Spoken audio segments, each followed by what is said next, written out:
12 taon na ang nakalipas, isang malaking digmaan ang sumiklab sa pagitan ng mga halimaw at tao.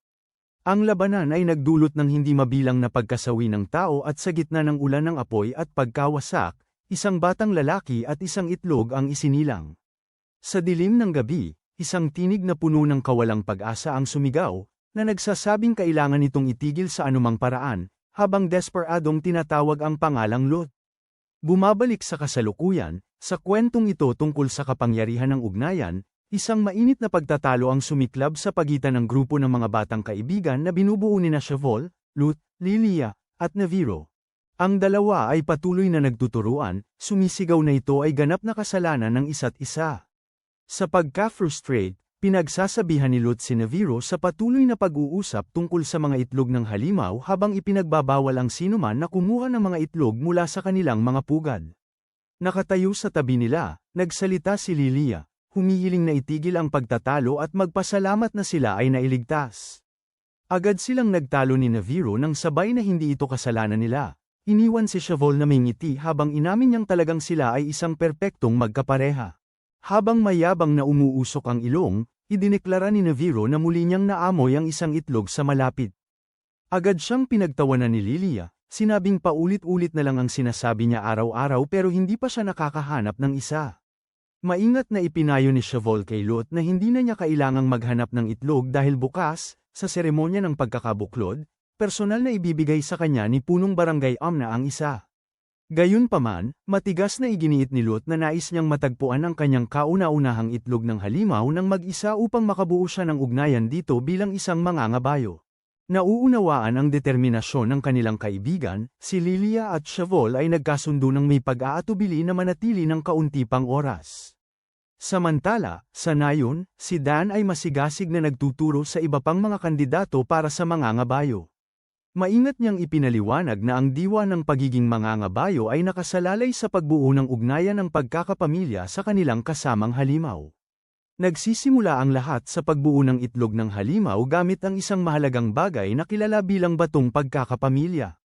Bawat mangangabayo ay tumatanggap ng mahalagang batong ito isang beses lamang sa kanilang buhay mula kay punong nayon Amna at dapat itong laging daladala. Isa sa mga estudyante ang nagtanong kay Dan kung bakit wala si Lot at ang kanyang grupo. Sa gubat, matigas ang ulo ni Neviro na sinasabi na naamoy pa rin niya ang isang itlog. Gayunpaman, nagsimula ng umingay ang kanyang tiyan mula sa gutom, na nagdulot ng biglang pagkawala ng lahat ng kanyang enerhiya. Inilabas ni Lilia ang isang nakakapinsalang kabute, na nagpasimulang manginig si Neviro sa takot, na kumbinsido na pilit siyang papakainin muli ng isang kainahinalang bagay.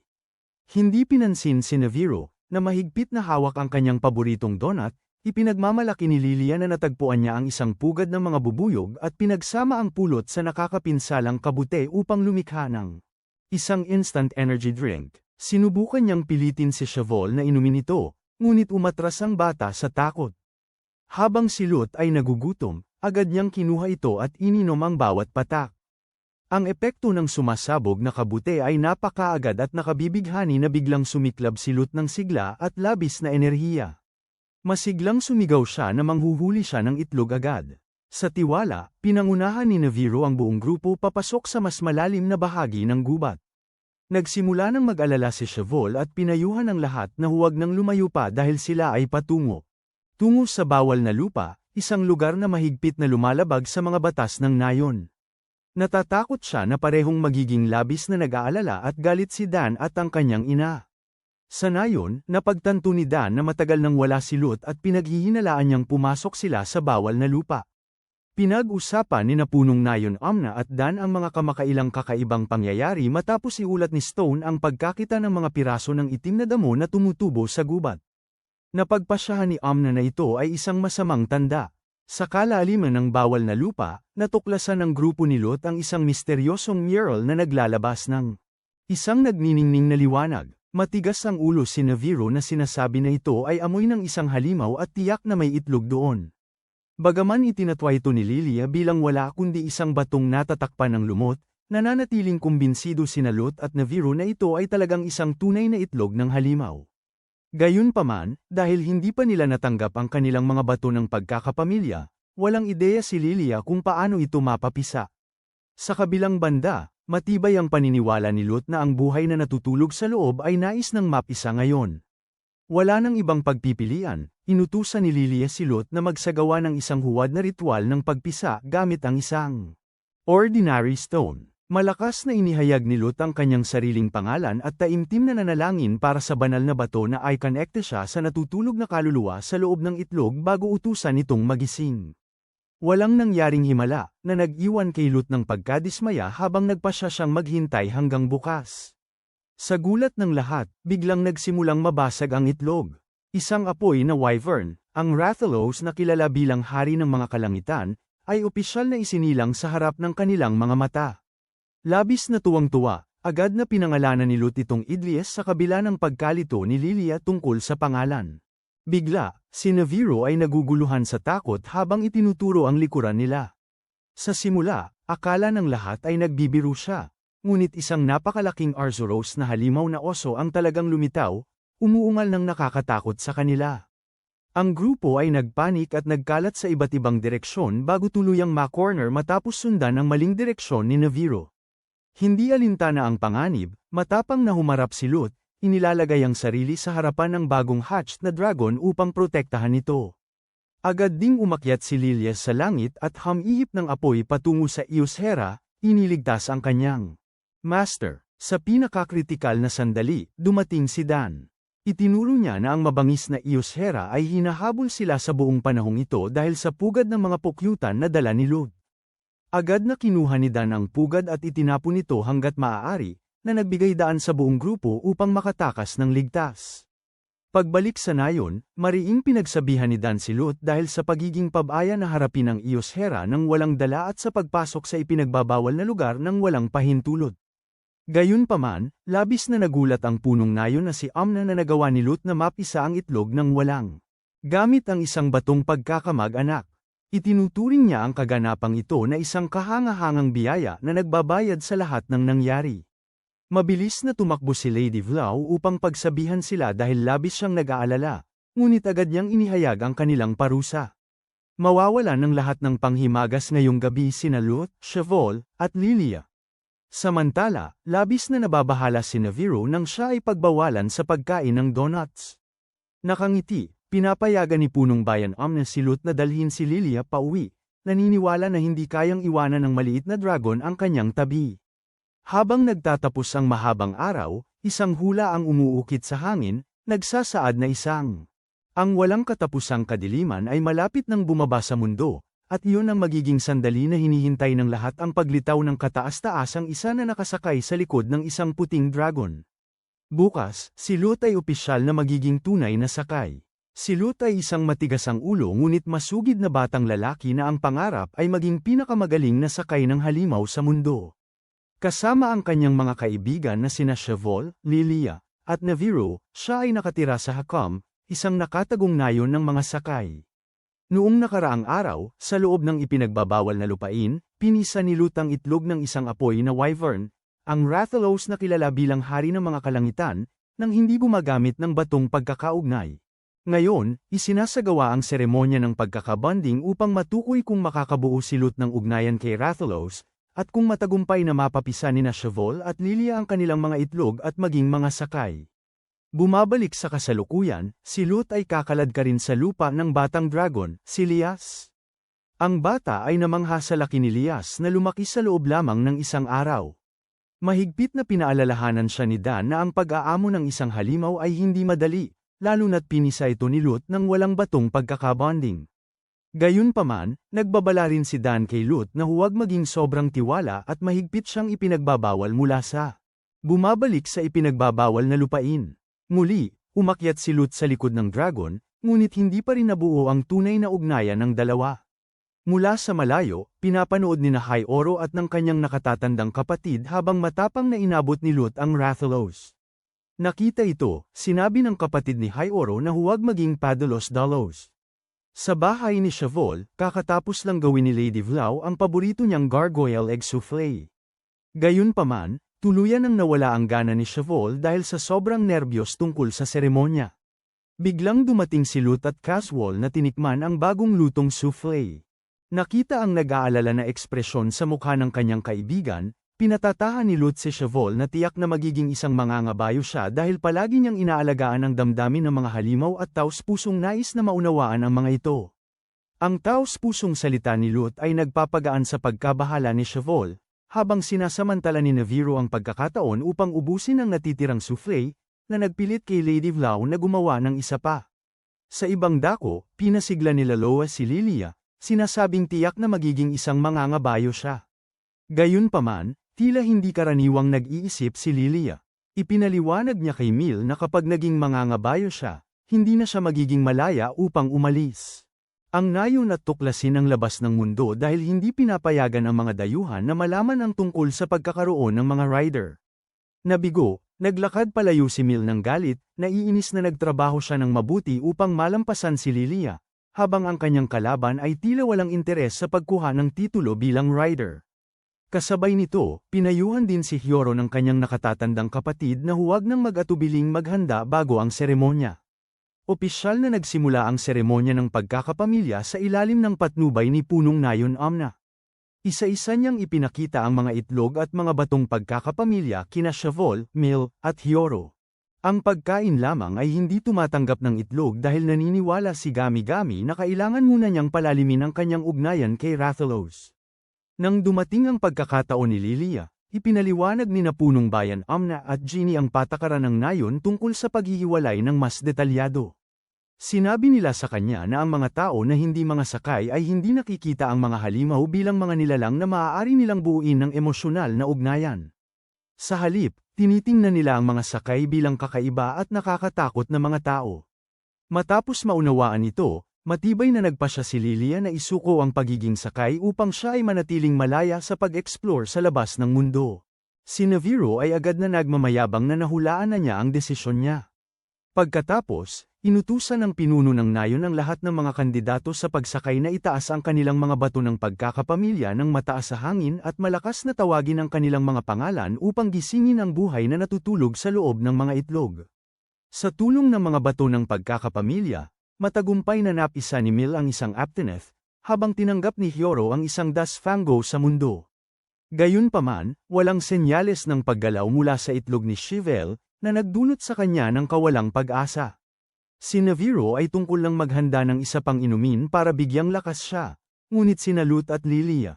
Sabihin kay Chevol na maniwala sa kanyang sarili at tawagin ang itlog isang beses pa. Bigla, nagpanik si Naviro at binalaan ang lahat na may isang mabangis na Tigrex na tumatakbo diretso patungo sa kanila.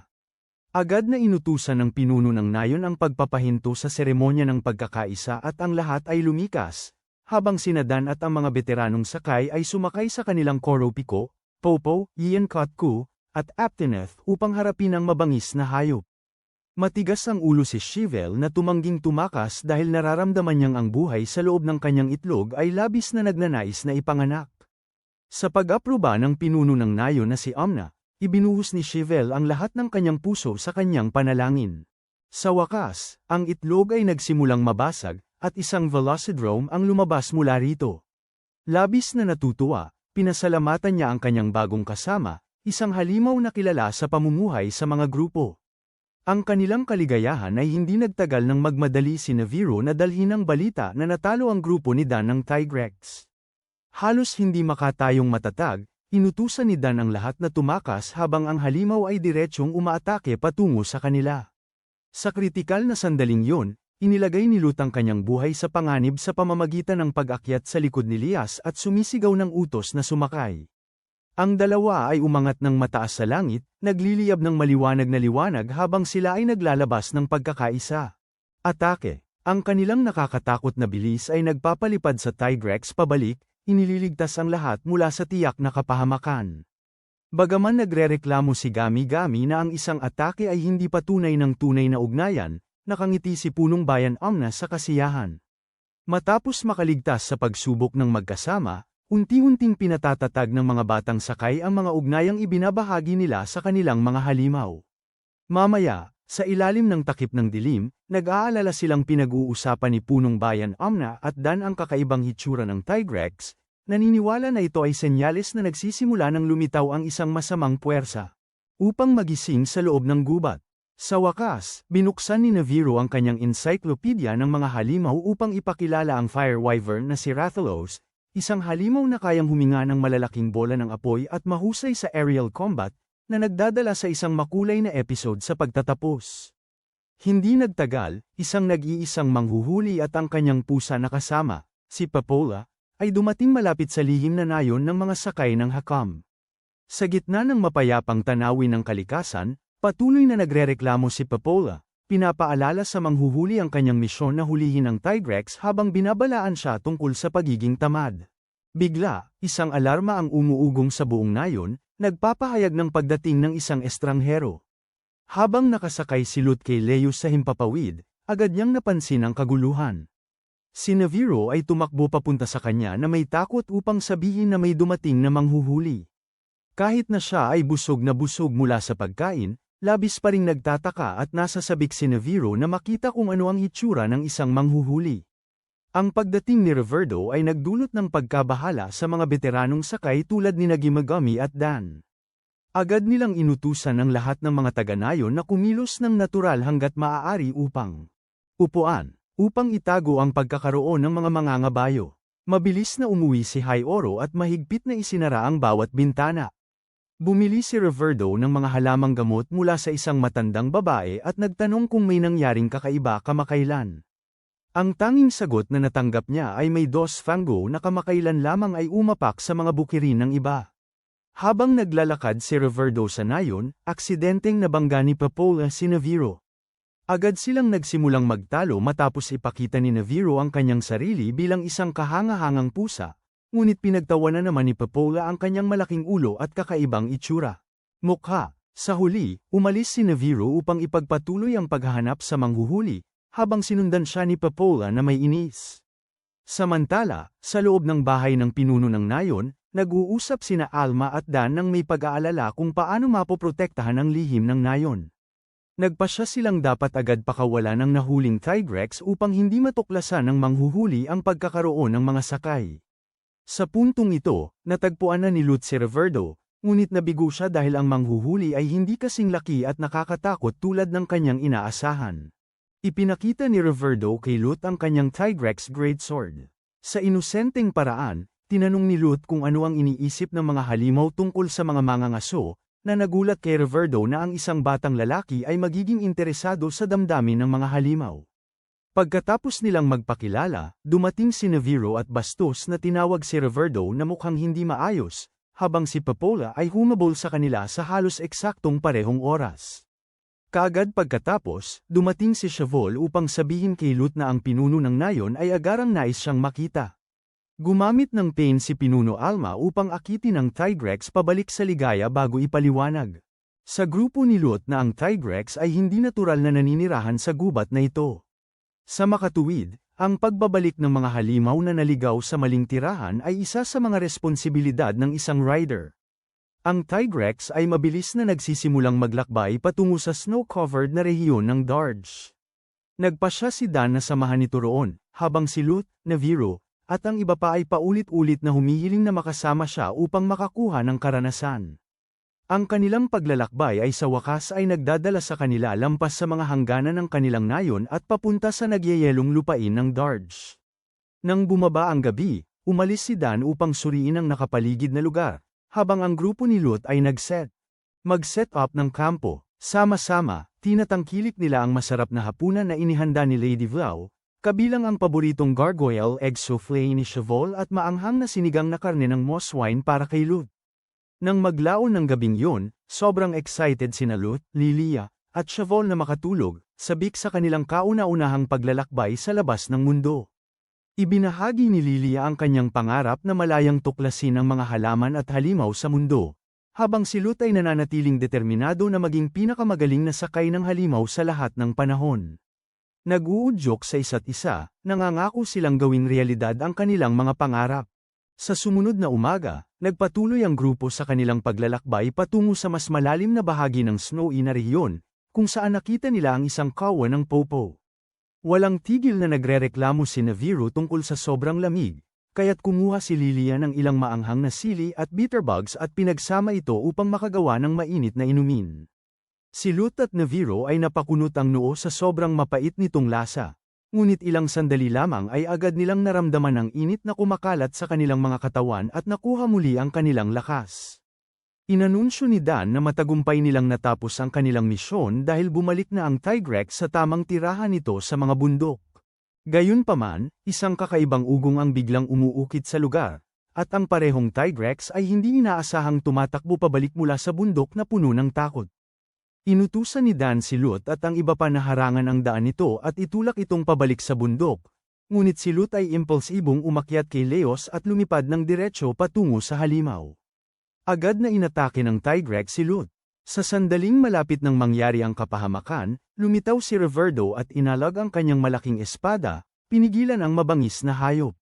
Desperadong nakiusap si Lut kay Reverdo na huminto dahil nais lamang ng Tigrex na bumalik sa bundok. Ngunit hindi siya pinansin ni Reverdo at mabilis na tinapos ang pangangaso sa pamamagitan ng pagtakas ng halimaw. Pagkatapos ay humarap siya kay Lut upang pag-alitan ito, sinasabing mawawalan siya ng buhay kung hindi nakialam si Reverdo. Ipinaliwanag ng Mang Yohunt na maraming kakaibang pangyayari ang nagaganap kamakailan sa tuktok ng nagyayelong bundok, na nagiging sanhi ng pagpanik at pagtakas ng mga halimaw sa ibang mga rehiyon. Ang Tigrex na kanilang nakatagpo ay isa lamang sa mga halimaw na napilitang tumakas. Bago umalis, tinanong ni Reverdo si Lut kung bakit niya labis na pinahahalagahan ang mga halimaw. Proud na sumagot si Lut na ito ay dahil siya ay isang rider. Ang tugon na yon, kasama ang kanilang karanasan, ay nag-iwan kay Lut ng maraming dapat pag-isipan tungkol sa mga pagkakaiba sa pagitan ng mga manghuhuli at mga sakay. Nagtatapos ang episode sa ensiklopedya ng mga halimaw ni Naviro, na nagpapakilala sa makapangyarihang Tigrex, ang umuungal na Wyvern, isang halimaw na ang napakalakas na mga binti ay nagbibigay daan dito upang tumakbo ng napakabilis sa lupa. Matapos ang kanilang unang paglalakbay sa labas ng nayon upang ibalik ang Tigrex sa mga nagyayelong bundok at ang kanilang karanasan kasama ang isang manghuhuli, bumalik ang grupo sa bahay na may maraming iniisip. Matibay na inihayag ni Punong Bayan Amna na magpapatuloy na ngayon ang hindi natapos na seremonya ng pagkakapamilya. Inutusan niya ang mga kandidato ng sakay na maglakbay patungo sa talon ng pagsubok, na matatagpuan sa loob ng isang yungib sa kabila ng nayon, kung saan kailangan nilang manumpa ng isang pangako na magtatatak sa kanilang mga ideal bilang mga sakay. Ang paglalakbay na ito ay nangangailangan ng tapang, karunungan, at, pinakamahalaga, kooperasyon at tiwala sa pagitan ng mga kaibigan. Punong-puno ng sigla, pinangunahan ni Dan ang lahat patungo sa pasukan ng yungib.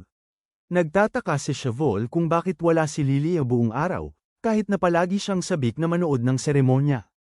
Huminto si Dan bago ang yungib at inihayag na mula sa puntong ito, kailangan nilang malampasan ang pagsubok ng mag-isa upang patunayan ang lakas ng kanilang ugnayan.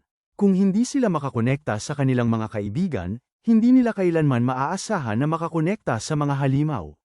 Nagsisimulang mag-alala ang mga bata dahil wala silang mapa. Samantala, ipinagmamalaki ni Naviro na ang kanyang kakayahang magturo ng direksyon ay ililigtas ang lahat, sa kabila ng katotohanang hindi pa siya kailanman nakapaghatid sa kanila sa tamang daan.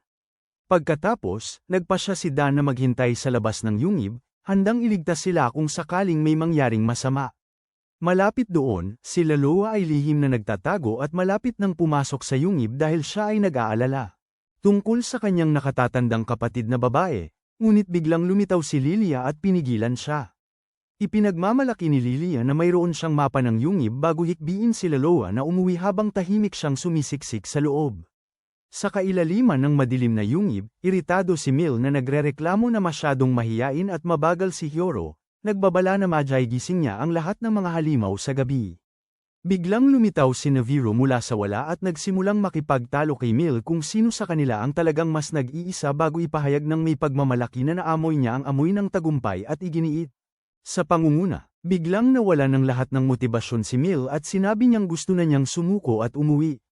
Inamin niya na hindi siya kayang maging isang rider, pagkatapos ay nag-sarcastic na nagsabi na sumali lang si Hyoro dahil pinilit siya ni Ginny, habang siya naman ay sumali lamang dahil gusto niyang makipagkumpetensya kay Lilia. Nang iwan ni Lilia ang kanyang pangarap na maging rider, nawalan din si Mil ng kanyang sariling motibasyon. Bago pa man magkaroon ng pagkakataon si Hiyoro na aliwin siya, biglang lumitaw ang isang napakalaking binahabra, natatakot. Itinatapo ni Mil ang kanyang ilaw dahil ang mga insekto ay naaakit sa liwanag, na hindi sinasadyang inilalagay si Hiyoro sa matinding panganib. Dumating ang grupo ni Lut sa tamang oras, ngunit hindi kayang talunin ni Lut ang halimaw. Bigla, may itinapo na nakalalasong usok mula sa dilim, agad na bumagsak ang binahabra.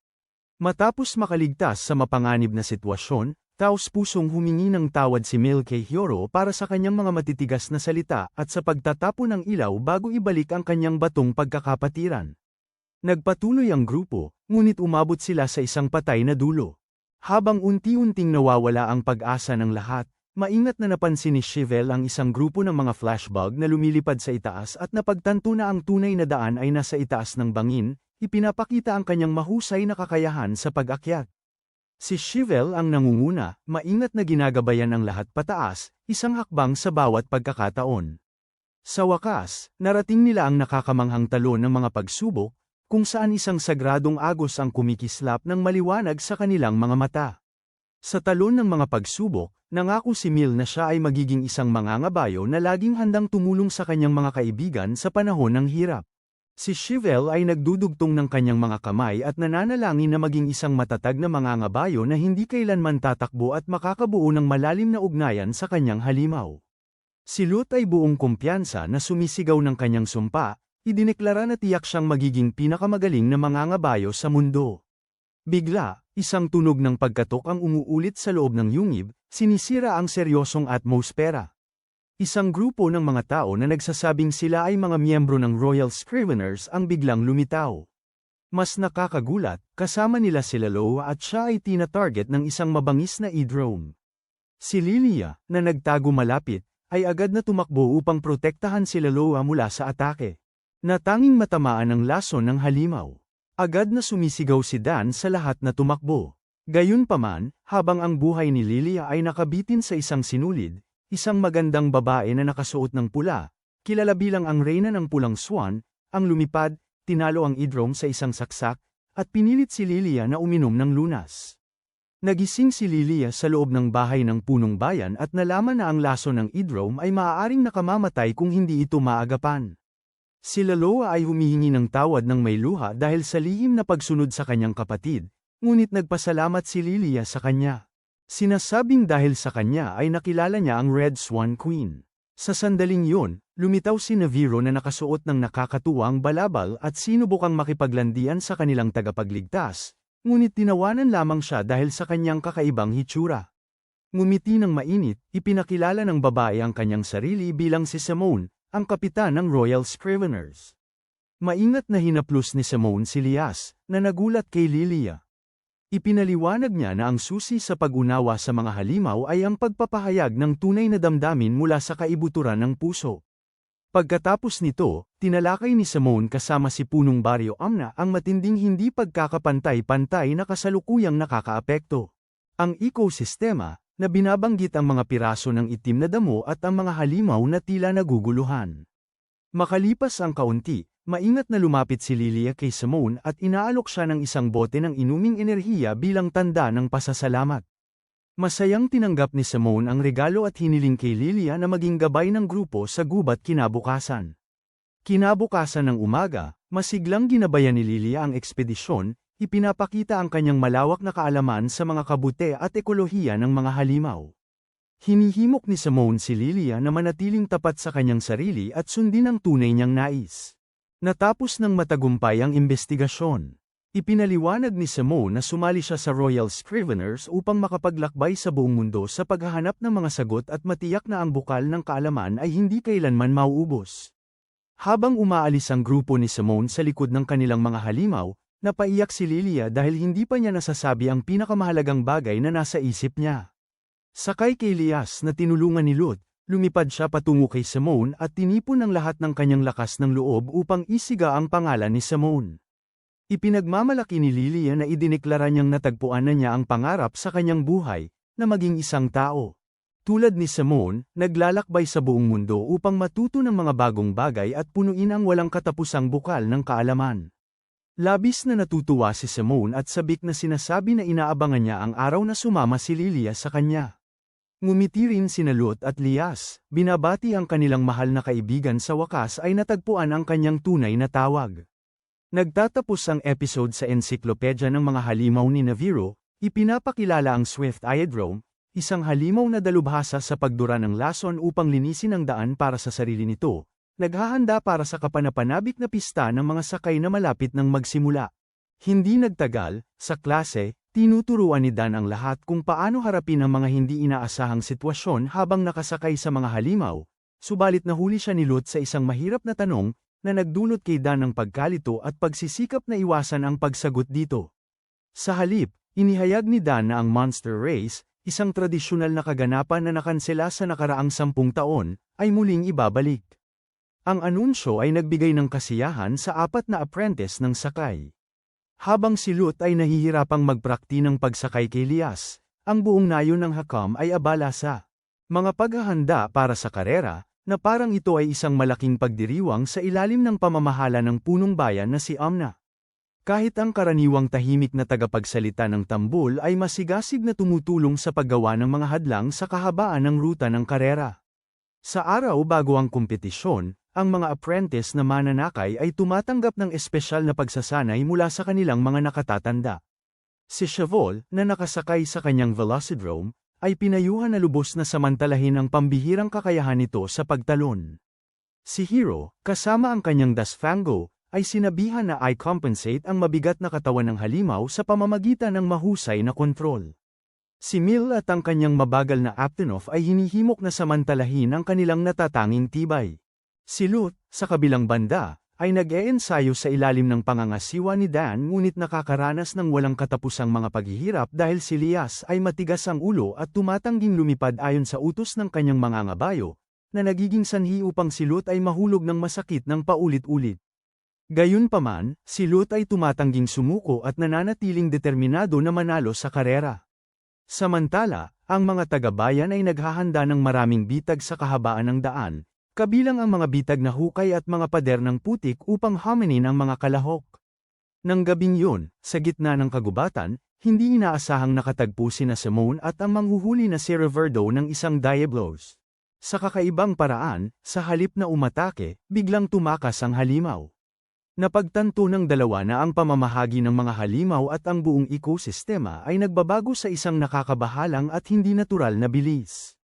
Kinabukasan ng umaga, opisyal na nagsimula ang lahi ng mga halimaw sa masiglang kapaligiran ng pista. Si Naviro at Lilia ay gumanap bilang mga tagapagkomento, habang masiglang binuksan ni Naviro ang broadcast sa pamamagitan ng paglalakad-lakad sa mga stall ng pista upang masiyahan ang kanyang laging nagugutom na tiyan. Ang unang kaganapan ay isang takbuhan sa buong nayon, kung saan kailangang malampasan ng mga kalahok. Maraming hadlang bago makarating sa istablo ng halimaw. Madaling nangunguna si Lut sa yugtong ito, ngunit pagpasok niya sa istablo, matigas na tumatanggi si Lilia na kumilos.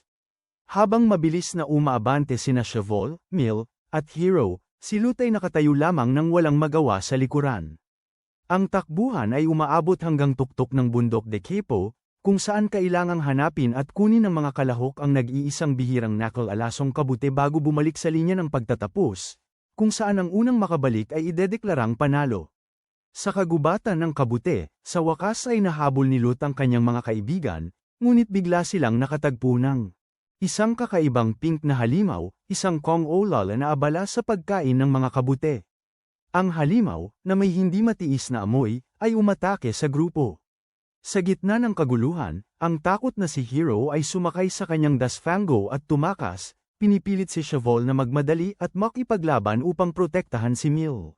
Sinubukan ni Lut na ilihis ang atensyon ng Kong Olala upang iligtas si Chevol, ngunit nabigo at siya ay nahagis. Sa sandaling yun, nakakuha si Chevol ng huling bihirang knuckle alasong kabute, at pinapabilis siya ni Lut na bumalik sa finish line at ipagpatuloy ang karera. Just then, dumating si Dan sa tamang oras at naghagis ng deodorizing bomb upang palayasin ang halimaw at iligtas si Lut. Hindi sumusuko, ibinuhos ni Lut ang lahat ng kanyang pananampalataya sa pagtawag sa pangalan ni Leos, at sa wakas ay iniunat ng Batang Dragon ang kanyang mga pakpak at dinala si Lut na lumipad patungo sa langit upang habulin ang iba. Sa linya ng pagtatapos, napaka-tense ng atmosfera. Ang mga manunood ay kumbinsido na si Hero ang mananalo sa unang pwesto habang bahagyang nalampasan niya si Shavol. Ngunit biglang bumagsak si Nalut at Leus mula sa langit at tumama ng diretso sa pagtatapos. Linya, gayunpaman, hindi ito isang maganda at maayos na paglapag, kundi si Leus na bumagsak ng ulo muna sa lupa sa isang ganap na pagbagsak. Sa kabila nito, si Lut pa rin ang unang nakatawid sa finish line, na nag-iwan sa lahat ng labis na nagulat. Bagaman si Hero ay natapos sa pangalawang pwesto, siya ay mahigpit na pinagsabihan ng kanyang nakatatandang kapatid, si Genie, dahil iniwan ang kanyang mga kaibigan sa panganib at tumakas. Maingat na pinatatahan ni Phil si Hero at itinuro na ang bata ay simpleng sinusubukang tapusin ang karera. Sabik na hinihintay ni Lut ang napakalaking premyo para sa nagwagi, ngunit ang pinuno ng nayon na si Ama at Gimagami na awkward na ipinapasa ang responsibilidad pabalik-balik dahil tuluyan nilang nakalimutan na maghanda ng premyo. Sa huli, biglang idineklara ng punong bayan na ang gantimpala ay ang karapatan na maging punong bayan sa loob ng isang araw, na nag-iwan kay Lut na umiiyak sa pagkadismaya habang lahat ay napapahalakhak. Ang kwento ay nagtatapos sa Monster Encyclopedia ni Naviro, na nagpapakilala sa halimaw na may pink na balahibo, si Kung Olala, isang halimaw na may napakalaking gana sa pagkain ng kabute at nagwawagi laban sa mga kalaban sa pamamagitan ng pagpapalabas ng masangsang na amoy. Ang susunod na araw ay nagsisimula kay Lut, Lilia, Shovel, Naviro, at maliit na lalowa na naglalakad-lakad sa nayon ng magkasama. Masigla nilang pinag-uusapan kung ano ang bibilhin nila kung mayroon silang 500 zeni, isang halaga na katumbas ng pinakamahal na mga item na ibinibenta sa pangkalahatang tindahan. Nananabik si Laloa na bumili ng bagong damit. Si Naviro ay hindi makaisip kundi isang bundok ng donuts. Gusto ni Lilia na bumili ng isang bihirang gabay. Umaasa si Shovel na makabili ng bagong palayok para sa kanyang ina, habang si Lut ay hindi makapagpasya sa lahat ng masasarap na pagkain.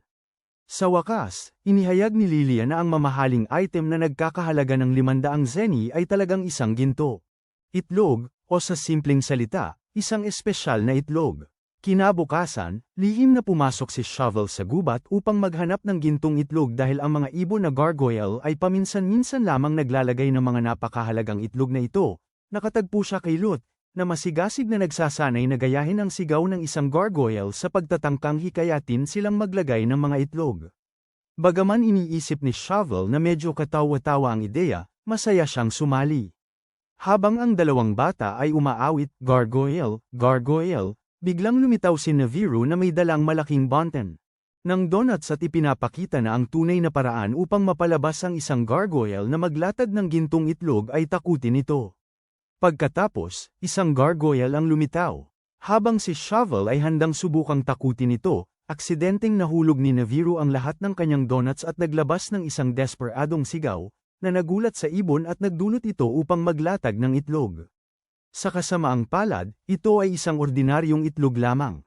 Pinipilit ng dalawang bata si Naviro na hanapin ang huling donut na nahulog, at habang natagpuan ni Naviro ang donut, aksidenteng natuklasan ni Lut ang isang gintong itlog na nakahiga malapit. Labis na tuwang-tuwa si Lut sa pagkakatagpo ng gintong itlog, kaya't bumalik siya patungo sa nayon. Sa daan, nakatagpo siya ng isang matandang babae na nahihirapang buhatin ang mabigat na basket ng mga grocery. Mabait siyang tumulong sa kanya na buhatin ang basket at humiling kay Shovel na hawakan ang itlog para sa kanya. Habang pinapanood si Shovel na maingat na yakapin ang itlog, biglang nagkaroon ng ideya si Lut. Habang nagtataka si Shovel kung saan napunta si Lut, muling lumitaw si Lut na may dalang bagong lutuan at masayang ibinigay ito sa kanya. Masiglang ipinaliwanag ni Lut na ibinente niya ang gintong itlog para sa 500 zeni. Ginamit ang pera para bumili ng bagong lutuan para sa ina ni Shovel, at mayroon pang natira upang bumili ng ibang bagay. Gayunpaman, sa halip na maging masaya, mukhang nadidismaya si Shovel at sinasabing ang tanging gusto niya ay ang itlog. Nagulat si Lut at nagreklamo na hindi kailanman sinabi ni Shovel yun, ngunit nagmukmak si Shovel at sumagot na hindi lahat ay kailangang sabihin ng malakas. Agad na tumakbo si Lut upang hanapin ang babae na bumili ng itlog sa pag-asang mabili ito pabalik. Ngunit nalaman niyang naibenta na niya ito kay Ginoong Kamta, isang naglalakbay na mga ngalakal na kakaalis lang sa nayon. Walang sinayang na oras si Lut sa pagtawag kay Elias at lumipad kasunod ni Ginoong Kamta. Bagaman nananawagan si Shovel kay Ginoong Compton na ibalik ang gintong itlog, wala siyang magawa kundi ipaliwanag. Na ibinenta na niya ito kay punong barangay Amna para gamitin bilang masustansyang pagkain upang mapabuti ang kanyang kutis. Ang dalawang bata ay nagmadaling tumakbo upang hanapin ang punong barangay, ngunit natagpuan nilang sina Amna at Gami-Gami na tinatapos ang huling piraso ng gintong itlog. Sa labis na kalungkutan, bumalik si Lut at Shovel sa kanilang tahanan. Paulit-ulit na tinatanong ni Lut si Shovel kung ano talaga ang dahilan kung bakit sobrang gusto niyang makuha ang gintong itlog, ngunit matigas na nananatiling tahimik si Shovel. Nadismaya sa ugali ng kanyang kaibigan, nagmokmok si Lut, tumawag kay Elias, at lumipad pa uwi, iniiwan. Shovel sa likod, bumalik sa bahay ni Shovel, aksidenteng naibulalas ni Lilia kay Lut ang tunay na dahilan kung bakit nais ni Shovel ang gintong itlog. Ipinaliwanag niya na matagal nang pinaplano ni Shovel na hilingin sa kanyang ina na gumawa ng pinakamagandang gintong itlog soufflé lalo na para kay Lut, upang makapag-enjoy siya ng masarap na pagkain hanggang sa kanyang kasiyahan. Matapos marinig ang katotohanan, si Lut ay labis na nababalot ng pagsisisi dahil sa kanyang kawalang isip, habang pinagsasabihan siya ni Lilia dahil sa pagiging walang pakialam. Sa parehong oras, umuwi si Shovel at malungkot na sinabi sa kanyang ina na hindi niya mahanap isang gintong itlog. Maingat na pinapakalma siya ng ina ni Shovel dahil alam niyang napaka-espesyal ng araw na ito.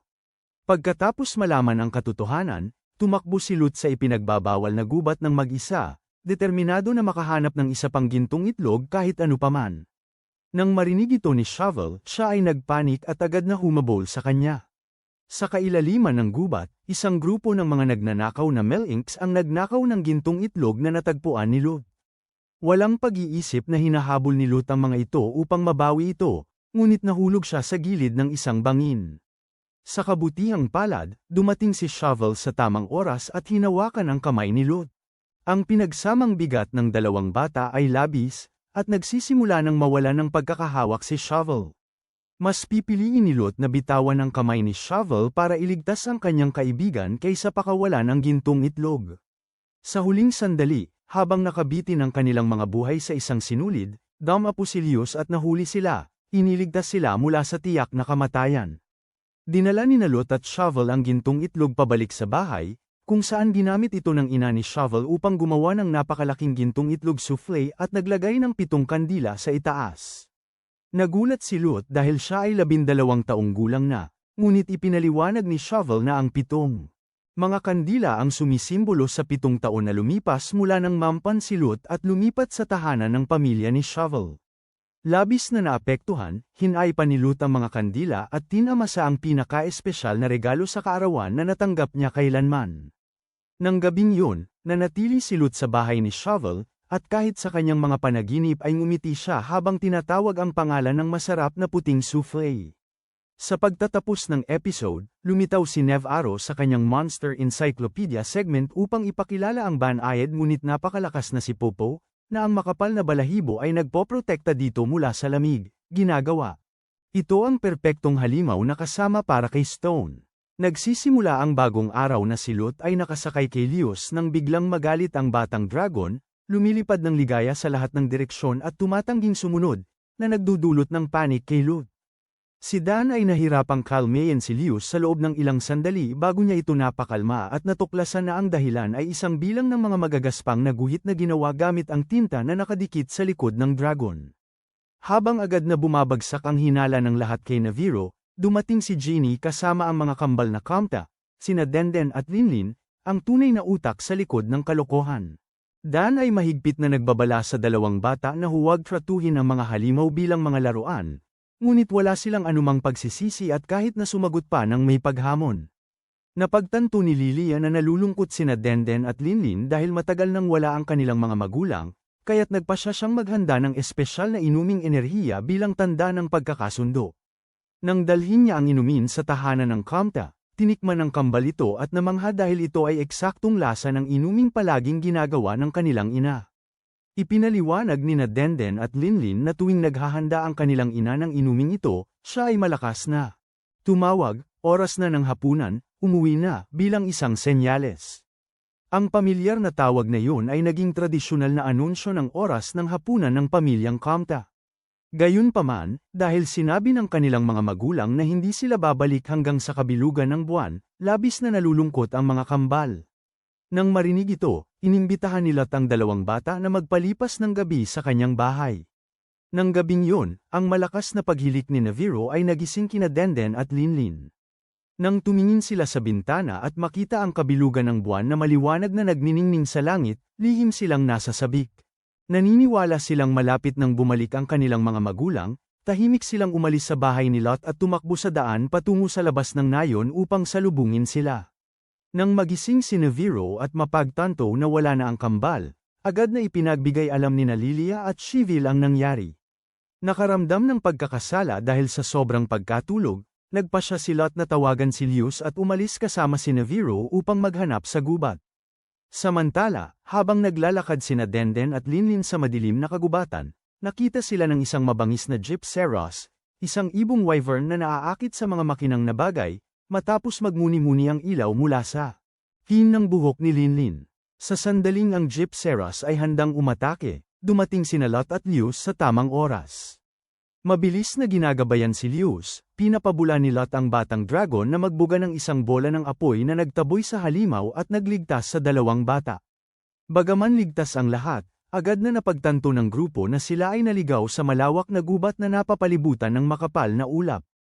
Naalala ang senyales ng pamilya Kamda tuwing hapunan, nakaisip si Lot ng isang matapang na ideya. Hiniling niya kay Lius na lumipad ng mataas sa langit at maglabas ng isang napakalaking haligi ng apoy na nagbibigay liwanag.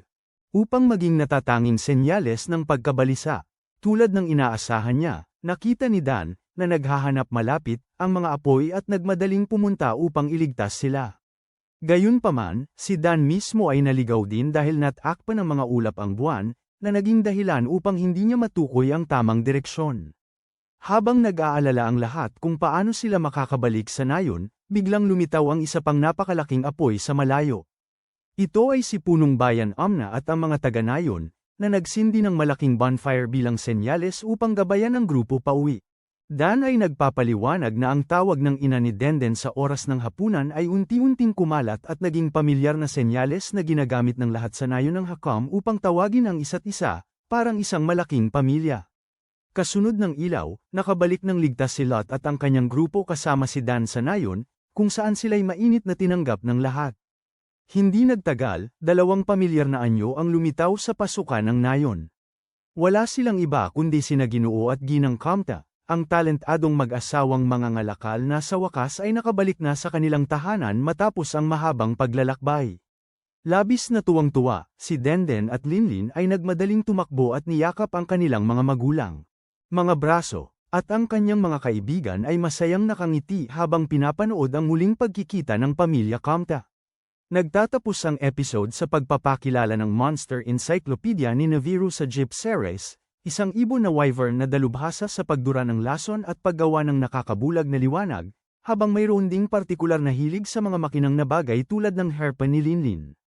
Hindi nagtagal, biglang naging mas masigla ang nayon Hakam kaysa dati nang dumating ang isang magandang naglalakbay na mga ngalakal na sikat sa sobrang taas ng presyo.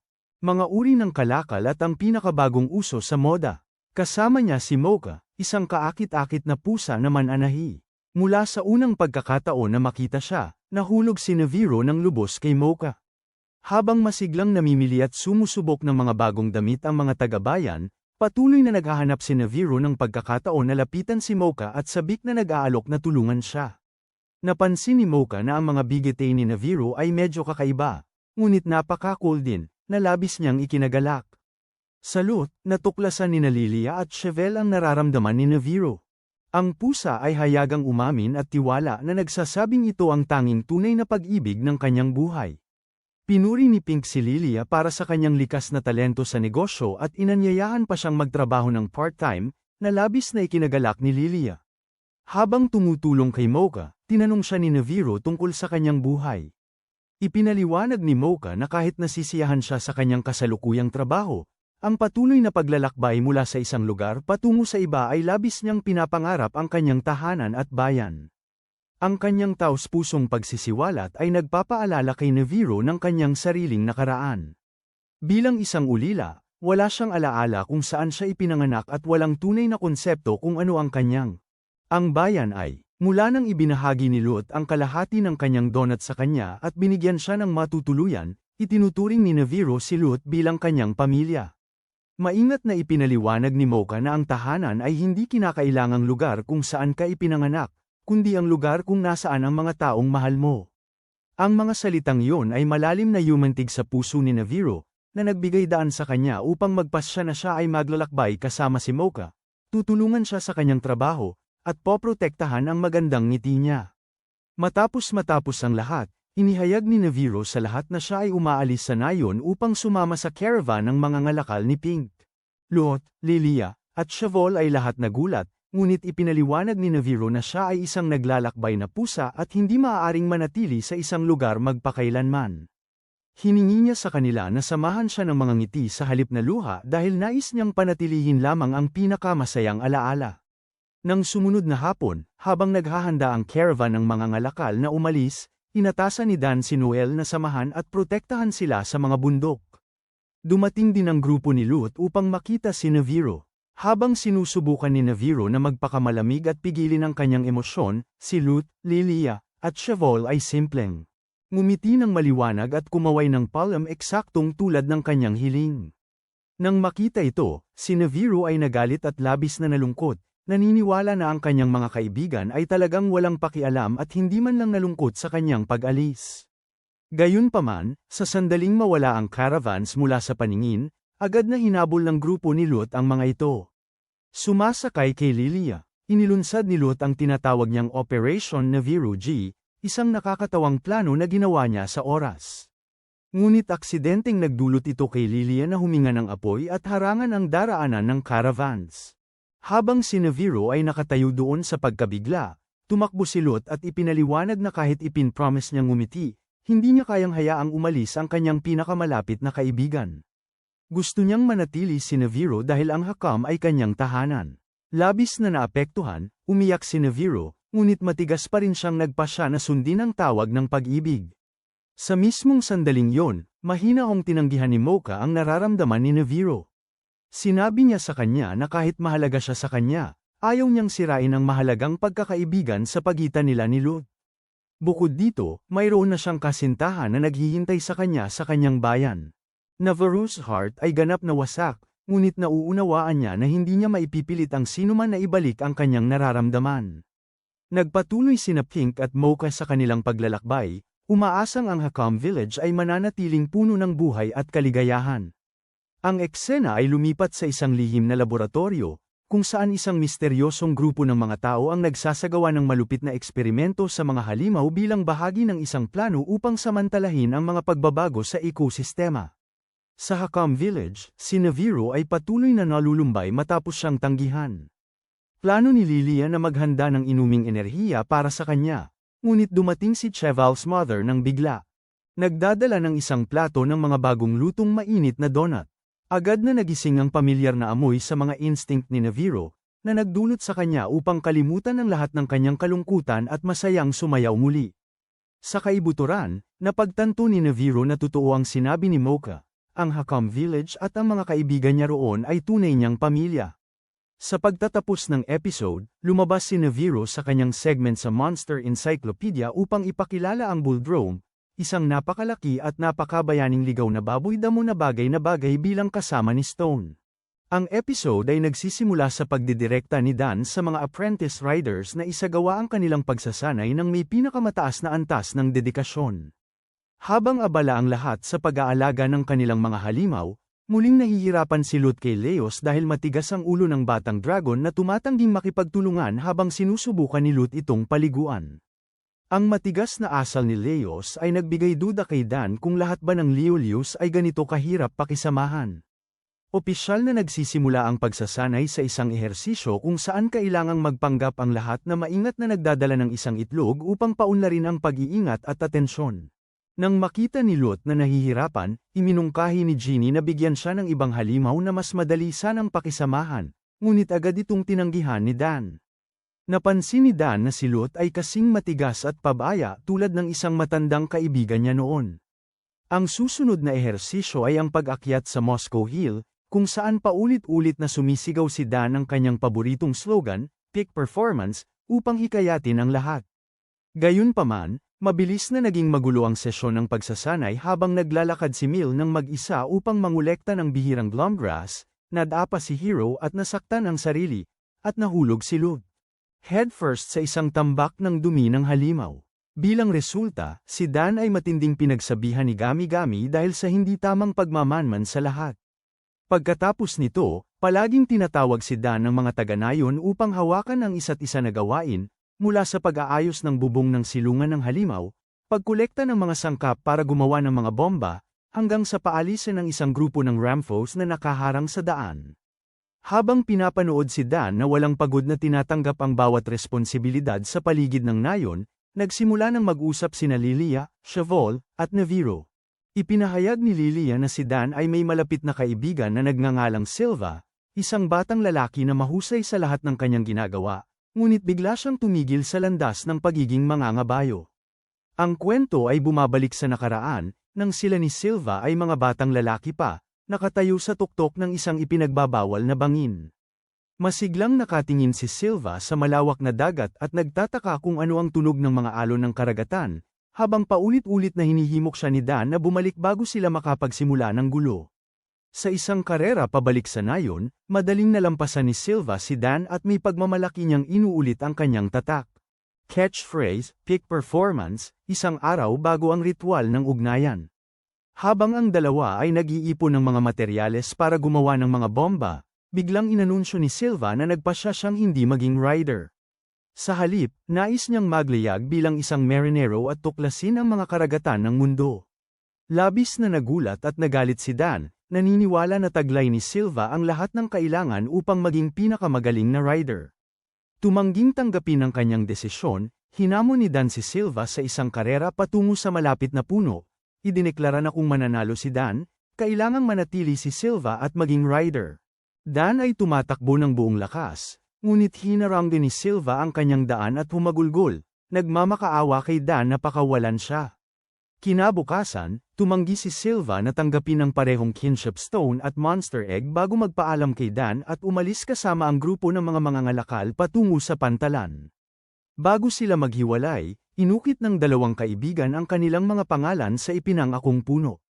Nangako si Silva na siya ay babalik matapos maging pinakamagaling na mandaragat sa mundo, habang nangako si Dan na siya ay magsisikap upang maging pinakamagaling na sakay.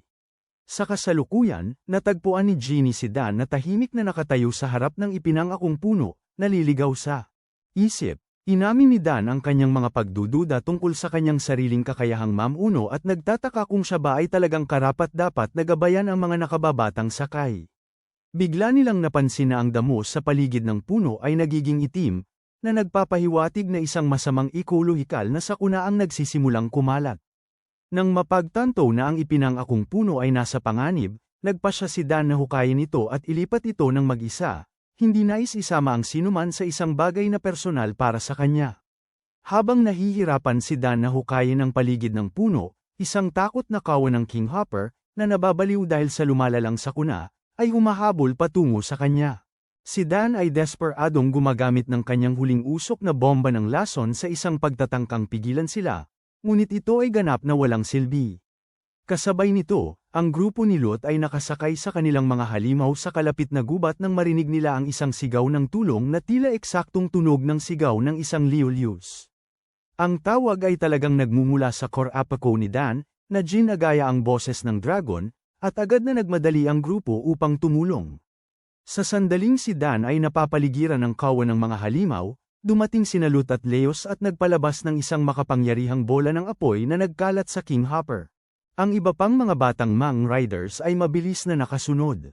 Nagulat, tinanong ni Dan kung bakit sila nandito, at sabay-sabay na sumagot ang lahat na nag-aalala sila para sa kanya at nais siyang tulungan dahil palagi siyang tumutulong sa iba.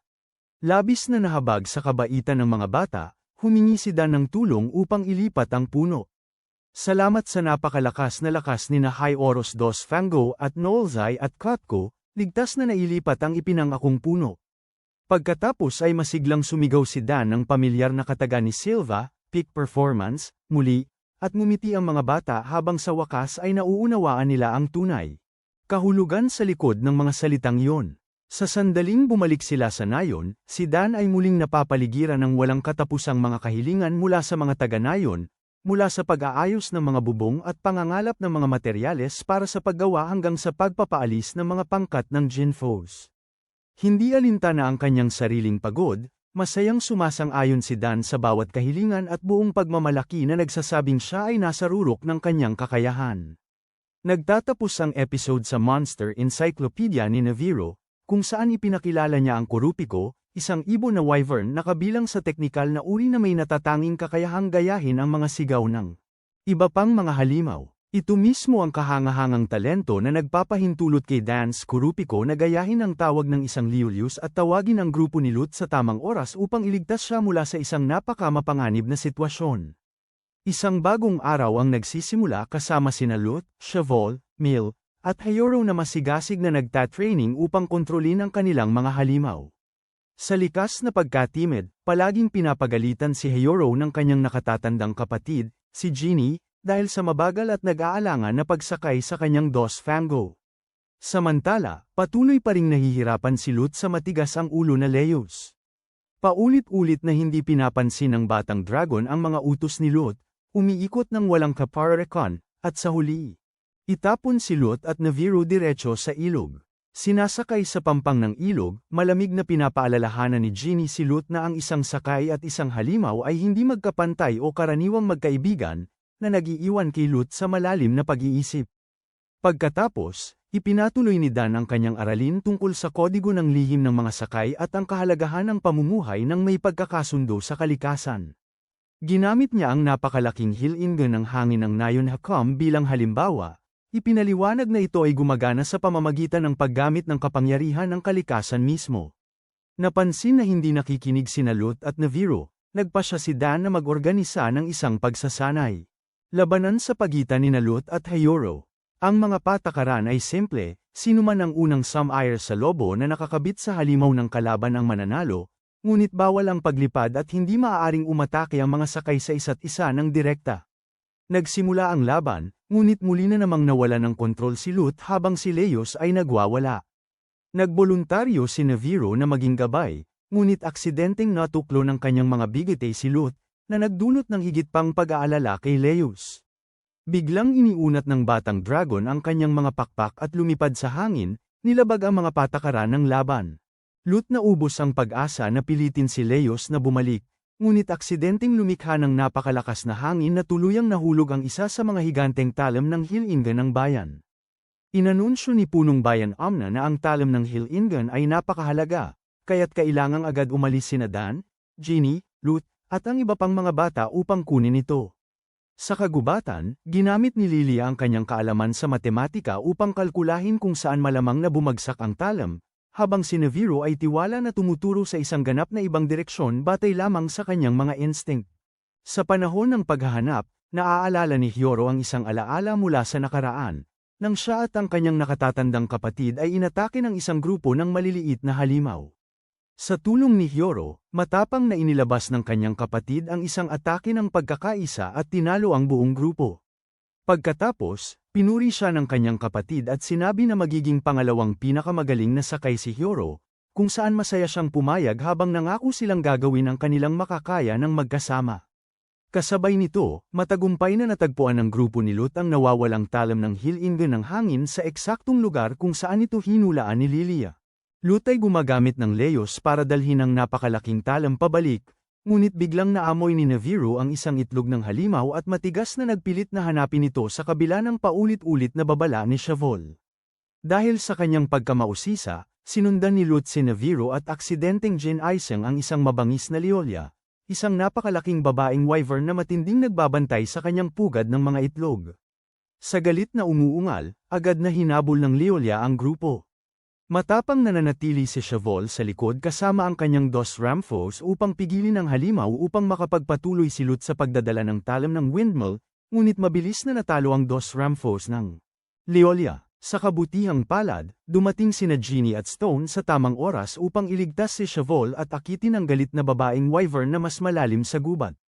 Matapos makaligtas sa panganib, napansin ni Shavol na ang paligid ng pugad ng wyvern ay natatakpan ng mga piraso ng itim na damo, isang nakababahalang senyales ng lumalawak na ekolohikal na sakuna.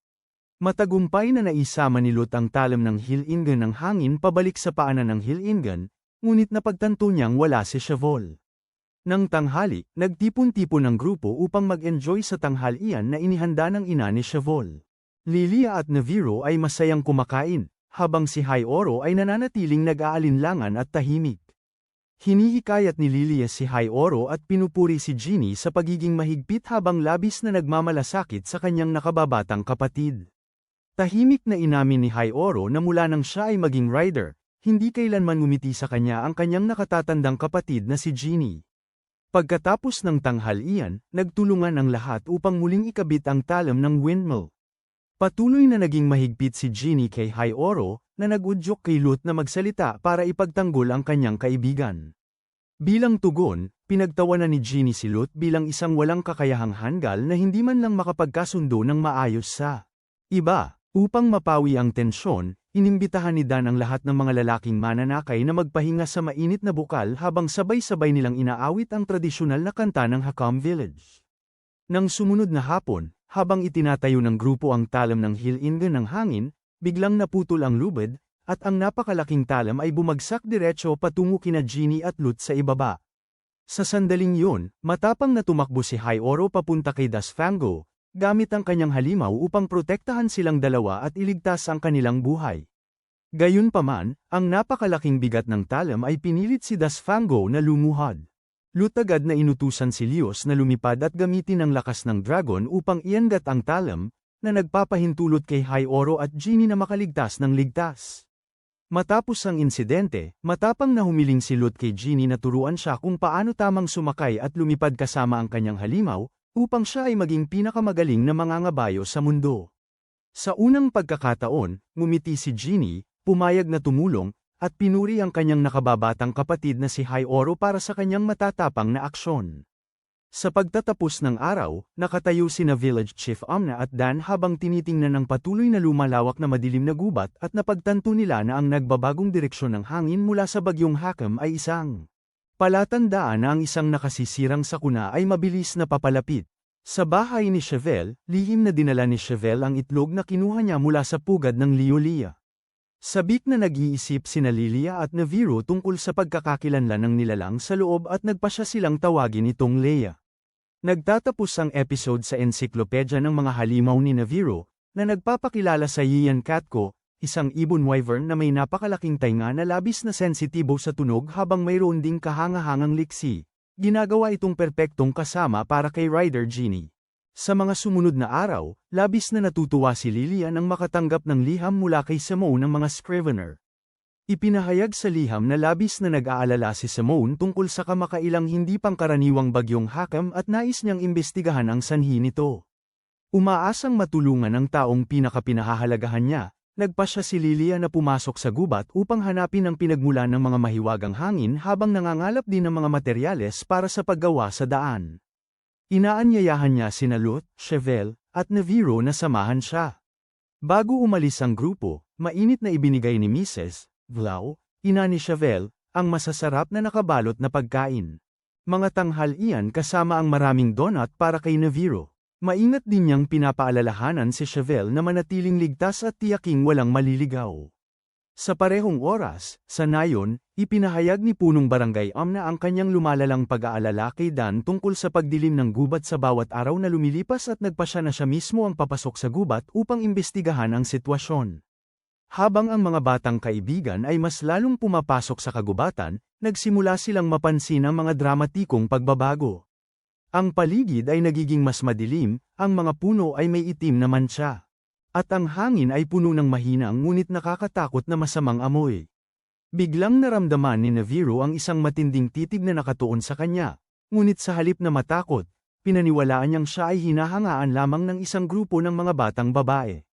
Hindi alintana ang kanilang pagkabahala, huminto ang grupo upang tamasahin ang tanghalian na maingat na inihanda ng ina ni Chevel.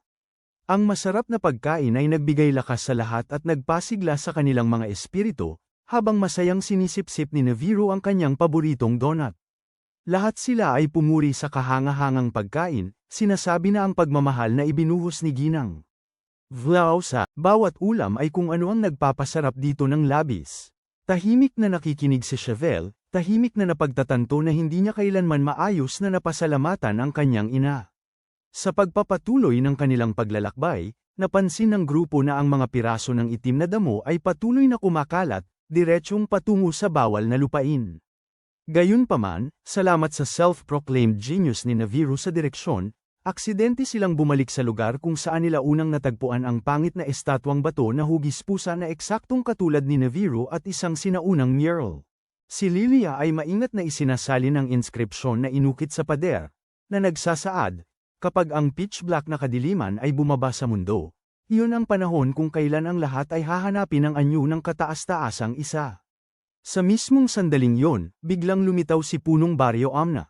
Ipinaliwanag niya na ang mural ay nagsasalaysay ng kwento ng isang sinaunang panahon kung kailan ang mundo ay nilamon din ng kadiliman, katulad ng unti-unti itong nangyayari ngayon, at kung paano isang dakilang manunulat na nagngangalang Raiden ang bumangon upang iligtas ang sangkatauhan sa pamamagitan ng kanyang labis na damdamin at tapang na isakripisyo ang lahat. Bigla, isang sugatang at nagwawala na si Aoshira ang lumitaw, tumatakbo ng diretso patungo sa kanila sa isang bulag na galit. Lut na may tapang ay humihiling kay Lius na pigilan ang halimaw, na nagbibigay kay Chevelle, Lilia, at Naviru ng sapat na oras upang makatakas. Salamat sa kanilang perpektong pagtutulungan, pinakawalan ni Lut at Lius ang isang salvo ng makapangyarihang mga bola ng apoy na matagumpay na nagtulak sa Aoshira palayo. Lumapit si Punong Baryo Amna upang suriin ang lugar at kinuha ang isang itim na pangil mula sa lupa. Tinukoy niya ito bilang pangil mula sa isang Nargacuga, isang napaka-agile na halimaw. Ngunit ang partikular na pangil na ito ay nahawahan ng itim na sakit. Maingat na ipinaliwanag ni Amna na ang itim na sakit ay isang masamang usok na nakagambala sa natural balance ng ekosistema, pinapaitim ang mga halaman at pinapabaliw ang mga halimaw. Nagpasya siyang sabihin kay Lut ang nakakapighating katotohanan tungkol sa pagkamatay ng kanyang mga magulang. 12 taon na ang nakalipas, isang Nargacuga na nahawahan ng itim na sakit ang umatake sa Hakam Village. Ang mga magulang ni Lut ay nag-alay ng kanilang buhay upang protektahan ang mga taga-baryo at ingatan ang kanilang batang anak. Sa halip na malugmok sa kawalang pag-asa, ang determinasyon ni Lut ay mas nagniningning kaysa dati. Sa wakas, nauunawaan niya ang makapangyarihang dahilan na palaging nagtulak sa kanya upang maging isang rider. Tumingala siya sa kalangitan at malakas na nanumpa na susundan niya ang yapak ng kanyang mga magulang. Protektahan ang lahat, at maging pinakamagaling na mangangabayo sa mundo. Nagbabala si Punong Baryo Amna sa mga bata na huwag magalit sa mga halimaw na nahawahan, kundi sa halip ay ituon ang pansin sa pagtigil sa pinagmulan ng itim na sumpa. Ramdam ni Lilia ang kanyang pagnanais na matuto at tuklasin ang mundo na lalong tumitindi, habang taos-pusong pinuri ni Chevelle ang kamanghamanghang ugnayan sa pagitan ni Lut at Liszt. Bilang kapalit, hinihikayat ni Lut si Chevelle, sinasabi sa kanya na tiyak na magiging mahusay din siyang mangangabayo dahil lagi niyang nauunawaan at pinahahalagahan ang damdamin ng parehong tao. At mga halimaw, sa oras na ang tiyan ni Naviru ay malakas na umuungal upang ipahayag ang oras ng hapunan, ang grupo ay sabik na nagmamadali pabalik sa nayon, sabik na matikman ang isa pang mangkok ng masarap na mainit na sopas ng ina ni Chevelle. Gayunpaman, sa sandaling sila ay lumabas mula sa gilid ng gubat, isang nakakatakot na tanawin ang bumungad sa kanilang mga mata. Ang nayon ng Hakam ay nilamon ng nag-aalab na dagat ng apoy, at ang nakasisindak na silweta ng Nargacuga na nahawahan ng Black Blight ay mabilis na papalapit dito. Ang episode ay nagtatapos sa pagbubukas ni Naviru ng kanyang ensiklopedya ng mga halimaw upang ipakilala ang si Aoshira, isang asul na halimaw na parang oso na mahilig sa pulot at may napakalakas na mga pangharap na binti na kayang manghuli ng isda direkta mula sa mga ilog. Ang susunod na yugto ay nagbubukas sa isang atmosfera ng matinding tensyon habang ang mga tao ng Nayon Hakam ay napagtatanto na ang isang Nargacuga na nahawahan ng itim na sakit ay mabilis na papalapit. Agad na inorganisa ng mga veteranong sakay sina Dan, Ginny, Stone, at Noel ang isang depensibong pormasayon sa pasukan ng Nayon, habang inutusan ni Punong Baryo Amna ang mga taga-baryo na ligtas na lumikas patungo sa dambana. Kahit ang mga matatandang retirado tulad ni Nagami-Gami, Lala, at Gigi ay masigasig na nagpipilit na makisali sa laban upang ipagtanggol ang kanilang tahanan.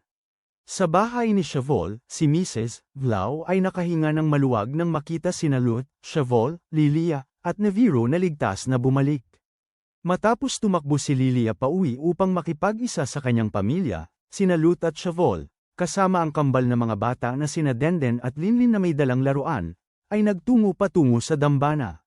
Sinabi ni Mrs. Vlau kay Shavol na magpatuloy habang siya ay babalik sa bahay upang kumuha ng higit pang mga gamit sa pagluluto at pagkain upang makapaghandog ng malaking pagkain para sa lahat. Bago umalis, mahinahon niyang ibinibigay kay Lut ang isang buto ng bulaklak, humihiling sa kanya na itanim ito mamaya upang palitan ang mga bulaklak na maaaring masira sa darating na labanan. Samantala, ang sitwasyon sa loob ng dambana ay lalong nagiging magulo. Bagaman lahat ay nag-aalala, nagsusumikap silang manatiling kalmado. Tinutulungan ni Lilia at Neviro na ipamahagi ang mga inuming enerhiya at donuts upang itaas ang morale ng lahat. Sa isang maikling pahinga, tumanggap sina Lut, Shavol, Mil, at Hiro ng mga mangkok ng mainit na sabaw mula kay Laloa. Habang pinapasarap ni Lut at Shavol ang masarap na sabaw ng magkasama, tahimik na inamin ni Shavol na siya ay may palaging nagpapasalamat sa mga kahangahangang pagkain na inihahanda ng kanyang ina, ngunit hindi pa siya kailanman talagang nagpasalamat sa kanya. Matapos ang walang katapusang pag-uusap na tuluyang hindi pinansin ng lahat, si Neviro ay sumuko at nakatuon ng buo sa pagkain. Bigla, si Gami-Gami at Gigi ay naglabas ng mga sigaw ng pagdurusa matapos uminom ng isa sa mga homemade energy drink ni Lilia dahil ang lasa nito ay talagang kakaiba. Sa kalaliman ng gubat, ang koponan ni Dan ay nakikipaglaban laban sa mabangis na Nargacuga. Gayunpaman, ang labis na bilis at lakas ng halimaw ay unti-unting naglalagay sa mga sakay sa isang malubhang kapinsalaan. Nang mapagtanto ni Dan kung gaano nakadesperado ang sitwasyon, inutusan niya si Noel na umatras at magbigay ng babala, habang siya, si Ginny, at si Stone ay nananatili sa likod upang pigilan ang halimaw. Nagmamadali si Noel patungo sa nayon, hindi alam na ang Nargacuga ay nakalusot na sa depensibong linya ni Dan at umusad patungo sa Hakam Village. Pagdating sa mga hangganan ng nayon, nakatagpo si Noel ng grupo ni Lut at ipinaalam sa kanila ang nakababahalang sitwasyon. Bagaman inutusan ni Dan ang lahat na sundin ang emergency evacuation plan, ang walang ingat na ayaw ng kalikasan na hayaan siyang tumayo at walang gawin. Humihingi siya kay Neviro na umasa sa kanyang mga instinto upang gabayan sila upang maakit ang Nargacuga sa isang bukas na lugar. Sa simula, natatakot si Neviro, ngunit siya ay nag-aatubiling sumang-ayon. Matapang na tumalon si Neviro upang provokahan ang Nargacuga sa isang pagtatangkang ilihis ito. Habang ang halimaw ay tumatakbo patungo sa kanya, sinalihan ni Neviro sina Lut, Shavol, Mil, at High-Oro na umatake habang nakasakay sa kanilang mga halimaw. Sabay-sabay na naglabas sina Lius, Dos Ramfos, Dos Fango, at Opthonos ng walang humpay na salvo ng mga atake. Pinaalis ang Nargacuga at inilibing ito sa ilalim ng isang bante ng mga rubble. Ang buong grupo ay sumabog sa masayang sigaw, naniniwala na sa wakas ay natalo na nila ito. Gayunpaman, ang kanilang pagdiriwang ay hindi nagtagal nang biglang sumabog ang Nargacuga sa galit. Pinalo ang buntot nito na natatakpan ng matutulis na tinik upang itapon ang lahat bago naglabas ng nakakatakot na ungol at muling tumakbo patungo sa gitna ng Hakam Village. Ang balita na sinalakay ng Nargacuga ang nayon ay nagdulot ng labis na takot sa mga taga-nayon. Si Gimagami, Lala, at Gigi ay naghahanda upang makipaglaban mismo sa loob ng bakuran ng templo. Sakay ng Lius, Lut, at sakay ng Dos Ramfos, matapang na tumakbo si Shavol upang pigilan ang halimaw upang protektahan ang kanilang mga tahanan. Isang matinding labanan ang sumiklab. Habang nakikipaglaban si Shavol, aksidenteng nahulog ang itlog ng Rathian na kanyang dala. Sa gitna ng kaguluhan, biglang lumitaw si Lady Vlau. Kakabalik lang niya mula sa bahay na may dalang supply, ipinaliwanag na kailangan niyang kunin ang isang napakahalagang bagay. Nang walang babala, biglang nagbago ang target ng Nargacuga at tumakbo ng diretsyo patungo kay Lady Vlau. Sa takot, desperadong tinawag ni Lut si Lius upang lumipad at iligtas siya, ngunit huli na sila. Ang Nargacuga ay walang awang humahampas gamit ang mga pangil nito, na nagiging dahilan upang gumuho ang bahay. Si Shavol ay nakatayo na parang estatwa habang nasaksihan ang nakakatakot na tanawin sa kanyang sariling mga mata. Si Lut ay nagmamadaling lumapit, ngunit ang bahay ay naging wala ng iba kundi isang bante ng guho. Dahan-daang naglalakad pasulong, si Shavol ay bumagsak sa kanyang mga tuhod, ang kanyang puso ay ganap na wasak. Nagtatapos ang episode sa pagpapakilala ng ensiklopedya ng mga halimaw ni Naviro sa Nargacuga, isang napakabilis na lumilipad na wyvern na may mga pakpak na kasing talas ng labaha at isang buntot na puno ng mapanganib na tinik. Ang hitsura ng itim na salot na nahawahan ng Nargacuga na ito ay nagdala ng nakasisirang trahedya at nagmamarka ng simula ng mga nakakapiging kaganapan para sa nayon ng Hakam, lalo na para kay Shavol. Isang flashback ang nagpapakita kay Lady Vlau, ina ni Shavol, na maingat na inihahain ang paborito niyang bagong lutong soufflé. Masayang tinatangkilik ito ni Shavol, ngunit biglang nabasag ang mainit at mapayapang tanawin. Sumisigaw si Shavol para sa kanyang ina sa gitna ng mga guho ng nayon. Sa pagbabalik sa kasalukuyan, nakatayo ang grupo ni Dan, na binubuo ni Lut, Shavol, Lilia, at Naviro. Bago sa mga nawasak na labi ng kung ano ang dati ng tahanan ni Shavol. Tinakpan ni Lilia ang kanyang mukha at umiyak ng walang tigil, habang paulit-ulit na tinatawag ni Lut si Lady Vlau, ngunit walang tumugon. Nanatiling hindi kumikilos si Shavol, ang kanyang mga mata ay walang laman at punong-puno ng labis na kawalang pag-asa. Kahit si Naviro, na karaniwang napakausisa, ay walang ideya kung paano aliwin si Shavol. Sa hindi maayos na paraan, inalok niya ito ng donut, ngunit itinulak ito ni Shavol palayo. Sobrang nababalisa sa kalungkutan, sinisisi ni Shavol ang kanyang sarili sa pagiging masyadong mahina upang protektahan ang kanyang ina. Bigla siyang tumayo at matatag na naglakad papunta sa Rathian egg na pinrotektahan ng kanyang ina gamit ang sarili niyang katawan. Nagsasalita sa sarili, idineklara niyang nais niyang mapisa ang itlog kaagad. Si Lut at ang lahat ay nagulat dahil nangangahulugan ito na balak ni Shavol na isagawa ang ritual ng ugnayan. Sa parehong oras, sa labas ng nayon, si Dan ay desperadong nakikipaglaban-laban sa mga atake ng Nargacuga na nahawahan ng Black Blight. Itinaas ni Shavol ang batong ugnayan ng mataas sa hangin at nagsimulang bigkasan ng sumpa. Napansin ng mabangis na Nargacuga ang grupo at nagmadali patungo sa kanila. Agad na tinawag ni Lut si Lilia upang harangan ang daan at protektahan si Shavol. Hindi alintana ang panganib, sinabi ni Lut kay Shavol na huwag huminto anuman ang mangyari. Ibinuhos ang lahat ng kanyang dalamhati at kawalang pag-asa sa kanyang desperadong panalangin, tumawag si Shavol sa kanyang ina, nagmamakaawa na bigyan siya ng lakas. Ang itlog ng Rathian ay kumikislap ng maliwanag bago ito pumutok, na nagpapakita ng isang makapangyarihang babaeng dragon, ang reyna ng lupain. Nagalak si Lut dahil mayroon na silang pares, ang lalaking Rathalos at ang babaeng Rathian. Sa sandaling siya ay isinilang, ipinakita ng Rathian ang nakakabighaning kapangyarihan. Lut at Diyos ay pinagsasama ang kanilang lakas upang ilunsad ang isang bagong atake ng pagkakaibigan na tinatawag na Sky Descending Somersault, tinamaan ang Nargacuga at iniiwan itong nalilito bago ito umatras. Gayunpaman, si Lius ay ubos na ang lahat ng kanyang lakas mula sa mga nakaraang laban, bumagsak dahil sa pagod, at hindi na makapagpatuloy sa pakikipaglaban. Si Dan, Ginny, at ang iba pang mga veteranong rider ay nagmamadaling lumapit upang suriin ang sitwasyon. Inanunsyo ni Dan na si Lius ay hindi nasa panganib ng kamatayan, ngunit labis na nangangailangan ng pahinga. Ipinahayag din niya na ang bawat isa pang halimaw ng rider ay ganap ding ubos. Si Dan, punong-puno ng pagkabigo at kawalang kapangyarihan, ay nagagalit dahil wala na siyang magagawa upang protektahan ang nayon. Ipinahayag ng pinuno ng nayon na si Amna na ito ay isang tunay na sakuna at ipinaliwanag na ang Nargacuga ay nawalan ng katinoan dahil sa itim na sakit.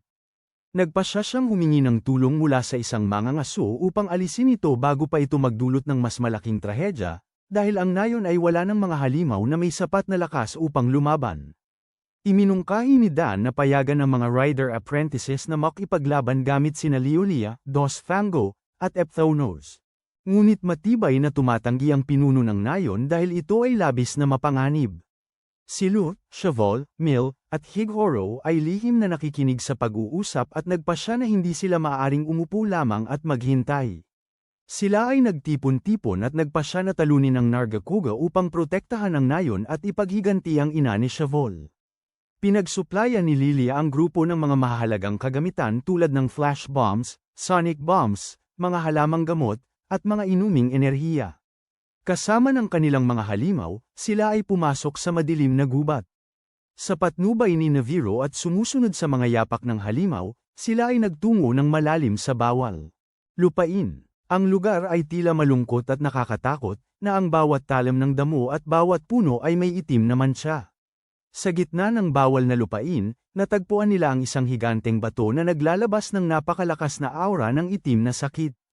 Ramdam ni Naviro na ang bato ay kakaibang pamilyar ngunit hindi maaalala kung saan niya ito nakita dati. Bigla, ang Nargacuga na nahawahan ng itim na sakit ay lumitaw mula sa kadiliman, ang mga pulang mata nito ay nag-aalab sa galit. Habang pinipiga ang kanyang mga kamao sa galit, idineklara ni Shavol na siya mismo ang papatay sa halimaw upang avenging his mother. Nagtatapos ang episode sa pagpapakilala ng Monster Encyclopedia ni Naviro sa Rathayon, ang reyna ng lupain, isang napakabilis at mapanganib na halimaw na umaatake gamit ang matutulis na pakpak at nakamamatay na buntot. Ginagawa itong perpektong kasama para kay Shavol.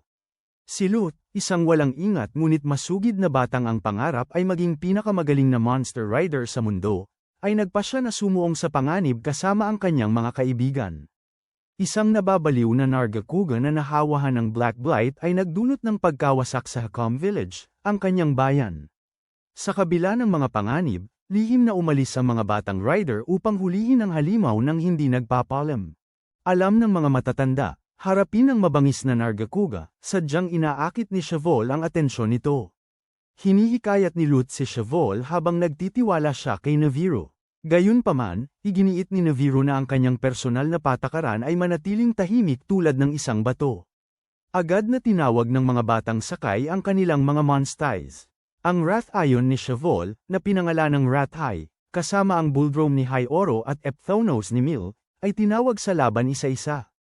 Ang grupo ay sumugod pasulong, ngunit biglang naglaho ang Nargacuga sa hangin, iniwan ang lahat.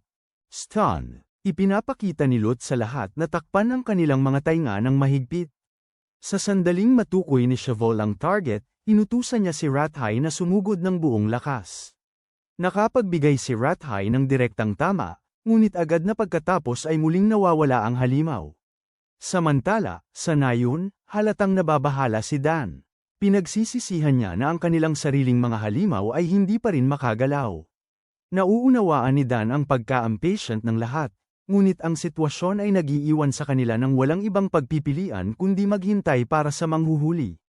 Alam niyang ang mga halimaw na nahawahan ng Black Blight ay hindi na kailanman makakabalik sa kanilang katinoan, ibig sabihin.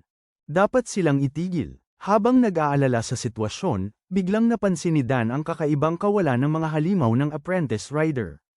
Agad na sinabi ng kanyang instincts ang katotohanan, ang mga bata ay lihim na humabol sa halimaw ng mag-isa. Sa ibang lugar, nagpapahinga si Rotha habang nagpapagaling mula sa kanyang mga pinsala. Isang boses ng babae ang mahinaong nagsasabi kay Rotha na mag-relax bago magkomento na tiyak na sasabihin din ni Lut ang parehong bagay dahil siya ay isang simpleng tao. Nang magtaka siya kung saan napunta ang hanggal na yun, isang nakakabahalang katotohanan ang nahayag. Nagsimula na si Lut kasama sina Hayoro, Mil, at Shavol upang hanapin ang Nargacuga. Inilalagay ang kanilang mga buhay sa matinding panganib. Sa larangan ng labanan, ang atmosfera ay nagiging napaka-tense habang patuloy na nagiging invisible ang halimaw. Kahit si Epthonos ay hindi matukoy ang lokasyon nito. Bigla, isang salvo ng mga tinik ang tumama diretso kay Hayoro. Sa kanyang matalas na mga mata, nakita ni Naviro ang buntot ng Nargacuga at agad na nagbigay babala sa lahat na mag-ingat sa mga nakamamatay na tinik tuwing makikita nila ang buntot nito. Sa pagkabigo, sumigaw si Lut sa halimaw upang huminto sa pagtatago. Nang makita ang mahina nitong silweta, inutusan ni Lut si Rotha na huminga ng apoy, pinipilit ang tunay na anyo ng halimaw na lumabas. Lahat ay namangha sa walang putol na pagtutulungan ng grupo. Agad na sumugod sina Epthonos at Bulldrome upang umatake. Sa gitna ng magulong laban, biglang tinamaan si Mil mula sa likuran at tinamaan din si Rotha, dahilan upang magpanik si Lut. Habang umuungal ng masama, sumugod ang halimaw. Matapang na inagaw ni Lut ang atensyon nito sa sarili at naghanda upang harapin ang atake. Sa kritikal na sandaling yon, Sumigaw si Shavol, sinasabing tatalunin niya ang Nargacuga. Sa kanyang sariling mga kamay anuman ang mangyari. Nakiusap si Rotha na bigyan siya ng higit pang lakas habang ginagawa ni Lut ang lahat upang ilihis ang atensyon ng halimaw. Sa sandaling yun, biglang lumitaw si Rotha at pinayagan si Lut na umakyat sa kanyang likod bago lumipad ng mataas sa kalangitan. Sinabi ni Shavol sa kanyang sarili na kung siya ay mahulog dito, tapos na ang lahat, habang patuloy na nakatayo sina High Oro at Mil na may matatag na determinasyon. Ang ugnayan sa pagitan ni Shavol at ng bagong hatched na dragon na si Rotha ay nagulat sa lahat. Tumama ang atake ni Shavol sa kanyang target, ngunit hindi pa rin ito sapat upang tapusin ang halimaw. Nakatayo sa gitna ng mga guho, pinigilan ni Shavol ang kanyang mga ngipin at nangako na tatalunin niya ito. Nang si Lut ay malapit nang makuha ang nakamamatay na suntok, nagmadali si Rotha upang protektahan siya at kusang pinayagan si Lut na umakyat sa kanyang likod. Sama-sama, inilabas nila ang isang kasanayang magkakapatid na tinawag na Heaven Plunging Somersault, isang pangalang ipinagmamalaki ni Naviro. Ang atake, na may napakalakas na kapangyarihang mapanira, ay bumangga sa lupa.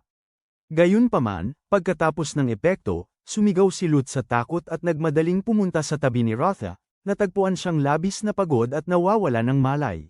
Sa sandaling yun, nawala ang itim na ulap ng salot habang sinipsip ng or ng pagkakaisa ang bawat bakas ng pinagmulan ng sakuna. Dumating sina Dan, punong Omna, at Lilie sa tamang oras. Pinagsabihan ni Dan ang mga bata dahil sa kanilang labis na pagiging pabaya, ngunit ininterrupt siya ni punong Omna at ipinaliwanag na ang sanhi ay ang or ng pagkakaisa, ang mismong bagay na biglang naalala ni Naviro. Karaniwang lumilitaw at nawawala ang itim na salot tulad ng hangin, ngunit sa pagkakataong ito ay kumapit ito sa or ng pagkakaisa. Ayon sa alamat, may isang panahon ng nilamon ng kadiliman ang mundo at iniligtas ito ng sakay na si Ridhan. Kung ang ugnayan ng pamilya sa buong mundo ay nahawahan ng itim na salot, ang sakuna ay kakalat saan man. Binibigyang diin ng punong pinuno na dapat gamitin ng mga sakay ang kapangyarihan ng paglilinis upang iligtas ang mundo. Pinatibay ni Lut ang kanyang loob sa pamamagitan ng pagsasabi na hindi lamang nila natalo ang isang Nargacuga, kundi nalampasan din nila ang mismong pagkatao ng itim na salot, na nagligtas sa lahat ng nabubuhay na nilalang. Ipinagmamalaki, binilang ni Lut ang 4 na miyembro ng nagwaging koponan, ngunit matigas na iginiit ni Naviro na dapat din siyang bilangin. Naghanda ang grupo na umuwi sa pinakamainam na kondisyon. Lut ay nagbigay ng lakas ng loob kay Lilia at tiwala niyang sinabi na kaya niyang tumakbo pabalik sa nayon. Turning kay Shivil, tiniyak niya na sila ay pamilya na palaging magkakasama, at si Shivil ay mahinaong ngumiti at pumayag. Sa wakas, binuksan ni Naviro ang Monster Encyclopedia sa kanyang telepono upang ipakilala si Aptonoff, isang power-type herbivore na may habang 414 na sentimetro, taas na 162.4 sentimetro, at may malalakas na likurang binti na may sukat na 41.2 sentimetro. Ang ugali nitong alagaan ang mga anak nito sa mga kawan ay nagpapalakas ng kanilang pag-iingat kumpara sa mga tao, at ito ay Mills Aptonoff ang unang nakakita sa Nargacuga. Hindi nagtagal, tinanong ni Lut si Naviro kung nakakita ba siya ng mga itlog ng halimaw, ngunit ang tanging sagot na natanggap niya ay wala. Si Lilia ay sumusulat ng liham kay Simone, sinasabi sa kanya na unti-unting bumabalik ang Hakam Village sa normal nitong pang-araw-araw na buhay. Ibinahagi niya na kapag ganap ng naayos ang windmill, aalis sina Lut at Shivil sa kanilang paglalakbay. Ipinahayag ni Lilia ang kanyang pag-aalala na ang pag-alis sa nayon ng walang kasamang halimaw ay labis na mapanganib. Kahit na may karanasan si Naviro na kasama nila, mas mabuting maging maingat kaysa magsisi. Pangunahin na prinsipyo, nagkunwari si Naviro na umubo ng paulit-ulit na parabang abala siya, ngunit bahagyang ipinahiwatig na kung makatanggap siya ng opisyal na imbitasyon, maaaring pag-isipan niya ito. Kahit na hindi si Rotha sa kanyang tabi sa mga sandaling yon, nanatiling puno ng kumpiyansa si Lut at idineklara na tiyak na makakahanap siya ng bagong kasama sa halimaw. Nakangiti, nangako si Lut na makikita niya ulit si Rotha sa lalong madaling panahon. Sa kanilang paghahanap, akala ng grupo ay nakakita sila ng itlog ng halimaw, ngunit lumabas itong wala kundi isang kombinasyon na item. Nang tanungin siyang tumulong sa pagdadala ng ilang bagahe, agad na tumanggi si Naviro at malakas na idineklara na siya ay hindi alipin ng sinuman.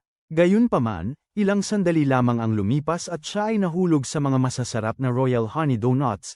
Ang hindi kapani-pani walang lasa nito ay sapat upang matunaw ang kanyang mga pisngi, at pinilit si Lut na gawin ang lahat ng kinakailangan upang makuha ang mga ito. Bigla, may lumitaw na isang Gypceros na nagpilit sa grupo na tumakas. Bagaman labis na pinagsisihan ni Naviro ang pagsuko sa pulot, wala siyang ibang pagpipilian kundi iwan ito. Matapos tumakbo ng ilang sandali, biglang sumigaw si Lut sa kasiyahan nang matuklasan ng isang tunay na itlog ng halimaw. Seryosong binigkas ni Lut ang sumpa, nanalangin para sa banal na batong pagkakapamilya upang i-connect siya sa ang kaluluwa na natutulog sa loob bago malakas na sumigaw ng utos ng paggising. Nang mapisa ang itlog ng isang speed-type Velocidro, labis na natuwa si Lut dahil ito ang perpektong monster para sa kanilang paglalakbay, at masayang ipinakilala ang kanyang sarili. Sa nayon, ang monster stable ay ganap na naitayo muli. Maingat na napansin ni Chief Amna kay Dan na ang mga bata na dating tila hindi pa handa ay ngayon ay naging kapansin-pansing maaasahan. Ang kanilang pagdurusa ay nagpuwersa sa kanila upang lumago. Napansin ng pinuno na ang mga araw kung kailan ang nayon ay pinutektahan lamang ng mga batas nito. Natapos na, at ngayon kailangan ng lahat na makahanap ng lakas ng loob upang magpatuloy. Inutusan niya si Dan na tipunin ang mga bata sa kanyang bahay, pagkatapos ay inihayag na ang ritual ng paglilinis ay gaganapin sa susunod na araw upang opisyal na kilalanin sila bilang tunay na mga sakay. Tinanong niya ang bawat isa kung anong landas ang balak nilang piliin. Masiglang inihayag ni Lut na siya ay magiging pinakamagaling na sakay sa mundo, naglalakbay saan man at bumubuo ng ugnayan sa napakaraming halimaw. Matibay na pinili ni Chevol ang landas ng personal na pagtigil sa itim na sakit sa pamamagitan ng paglilinis sa bawat piraso ng mineral ng pagkakamag-anak. Kay Oro na awkward na humingi ng tawad, sinabing hindi pa siya makapagdesisyon. Tahimik na sumagot si Chief Amna na ito rin ay isang ganap na wastong sagot at inaprubahan ang kanilang paglalakbay. Sinubukan ni Lut na magpakatatag, sinabing hindi siya iiyak o makaramdam ng kalungkutan. Sa gulat ng lahat, nagsalita si Lilia at inanunsyo na siya rin ay maglalakbay patungong Gildegaren upang makahanap ng paraan upang itigil ang Black Blight sa pamamagitan ng kaalaman. Sinubukan ni Lilia na bigyan ang kanyang nakababatang kapatid na si Laloa ng regalo, ngunit sumigaw si Laloa ng galit na kinamumuhian niya ang kanyang kapatid bago umiyak at tumakbo palayo. Si Punong Amna ay ngumiti at binigyan si Lilia ng pahintulot na samahan ang grupo ng mga sakay. Inamin ni Chevol sa kanyang mga kaibigan na ayaw niyang malugmok sa kalungkutan, kundi nais niyang ilaan ang lahat ng kanyang lakas sa paggawa ng lahat ng makakaya niya sa sandaling ito. Nang marinig ang mga salitang yun, nagpasya ang mga taga-baryo na ipadala ang mga bata na may maliwanag ng ngiti at nangako silang poprotektahan ang nayon hakam. Natuklasan ni Lut na lihim na kinain ni Naviro ang mga donut na nakatago sa ilalim ng kama at ilalim ng unan. Nagreklamo si Naviro na si Lut ay isang tao na hindi nauunawaan ang damdamin ng ibang tao. Sa ibang lugar, inamin ni Chevol sa kanyang kaibigan na talagang natatakot siya sa labas ng mundo. Gayunpaman, determinado siyang umalis upang mapagtagumpayan ang kanyang kasalukuyang kahinaan at makuha ang lakas na kinakailangan upang protektahan ang nayon. Sa stabulasyon ng monster, ginugol ni Ginny ang buong gabi na pinapaalalahanan ang kanyang nakababatang kapatid na si Hero tungkol sa bawat kasanayan ng Mang Riders at walang humpay na sinanay siya. Kinabukasan, nagtungo ang grupo sa talon ng mga pagsubok upang isagawa ang ritual ng paglilinis. Bago nagsimula ang seremonya, nagkaroon ng maliit na pagtatalo sina Mil at Lilia. Nagsimula ang ritual sa ilalim ng patnubay ni Punong Amna. Ang mga bato ng pagkakapamilya ay nilinis at kumikislap na parang mga ilaw. Ipinakita ng pinuno sa bawat sakay ang isang tibak bilang patunay ng kanilang katayuan. Sinabi niya kay Lut na laging panatilihin ang kanyang nagniningning ng ngiti. Pinayuhan si Mil na buksan ang kanyang puso at magtiwala sa kanyang mga kaibigan. Hinikayat si Hero na magkaroon ng tiwala sa sarili, at umaasa na si Chevol ay laging mapanatili ang kanyang kabaitan. Ipinaliwanag ni Punong Amna na ang bigat ng mga tibak na iyon ay kumakatawan sa bigat ng pagkakapamilya mismo, at dapat lamang itong ilabas upang protektahan ang kanilang sarili, ang kanilang mga kaibigan, o ang pagkakapamilya.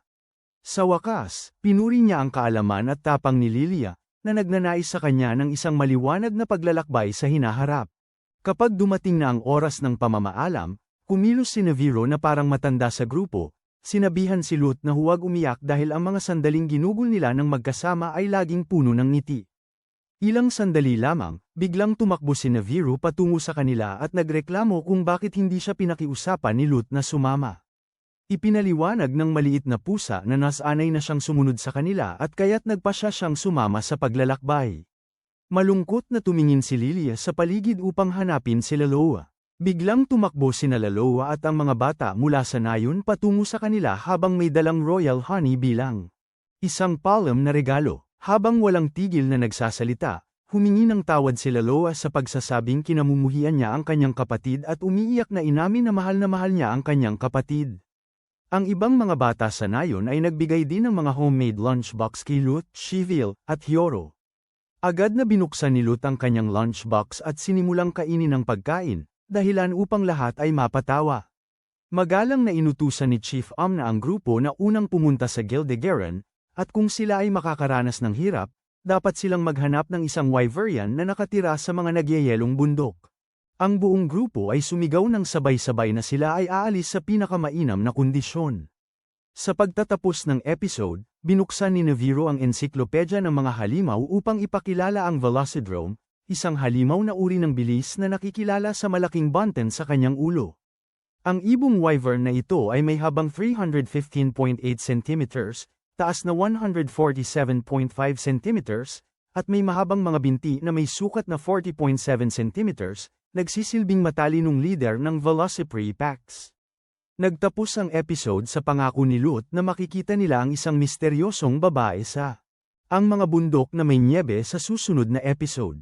Ang labas ng mundo ay napakalawak, at si Lut, isang walang ingat na batang may masugid na puso na nangangarap na maging pinakamagaling na sakay ng halimaw sa mundo, ay opisyal na umalis sa nayon ng Hakam, ang lugar kung saan siya isinilang at lumaki, upang simulan ang kanyang dakilang pakikipagsapalaran. Matibay ang paniniwala ni Lut na si Rotha ay naroon lamang sa labas, kasama ang masasarap na donut na hindi pa nila nakita noon. Ang unang destinasyon ng grupo ay Gildegeran, kung saan umaasa silang matagpuan si Kapitan Samon. Habang sila'y lumalalim sa dagat ng mga puno, nagsimula ng mapagod si Hyoro, at si Shovel. Nahuwag siyang maglayo-layo dahil napakadaling maligaw sa lugar na ito. Natatakot, nanatili si Hyoro malapit sa grupo, na nagdulot ng inis kay Mil at pinagsabihan siya dahil palagi niyang pinapabagal ang lahat. Maingat na tinanong ni Hyoro kung gaano pa kalayo ang kanilang lalakbayin at naging balisa nang malaman niyang magkakampang sila sa labas magdamag. Agad siyang pinakalma ni na Shovel at Lut na ang pagkampang sa ilalim ng langit na puno ng mga bituin ay isang kamanghamanghang karanasan at nag-aalok ang paglalakbay na ito ng ganap na kalayaan. Samantala, si Naviru ay abala lamang sa pagkain ng maraming donuts hanggat gusto niya, ngunit pinaalalahanan siya ni Lut. Ang maliit na pusa ay hindi dapat kumain ng lahat ng sabay-sabay. Ipinagmamalaki ni Naviru na ang kanyang personal na alituntunin ay kumain ng donuts dahil lamang sa kanilang pag-iral. Nang mapansin na lahat ay gutom, nagpasya si Lut na panahon na para sa isang pahinga, at nagtipon-tipon ng grupo upang tamasahin ang masarap na amoy ng bagong inihaw na karne. Matapos punuin ang kanilang mga tiyan, pinaalalahanan ni Shovel ang lahat na naghihintay sa kanila ang susunod na hamon sa kabila ng Snowy Mountain Range. Upang maghanda para sa malamig na temperatura, inilabas ni Lilia ang isang espesyal na mainit na inumin na siya mismo ang nagluto. Nagtaka ang lahat matapos na amoy ang kakaibang amoy nito, kaya't nagpasya silang mag-brolats upang malaman kung sino ang unang iinom. Uminom si Lut ng unang lagok at agad na napakunot ang noo sa labis na kapaitan nito. Pumikit sina Mil at Hyoro at pinilit ang kanilang mga sarili na tapusin ang kanilang bahagi, ngunit napasigaw sila sa hindi kaaya-ayang lasa.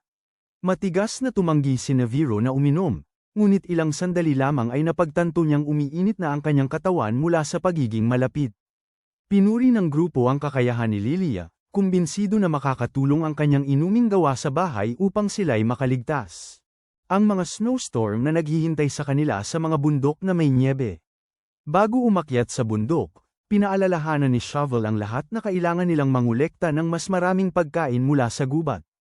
Naghiwalay ang grupo upang mang-alap, nagkasundo na magkikita muli kapag umabot na ang araw sa pinakamataas nitong punto.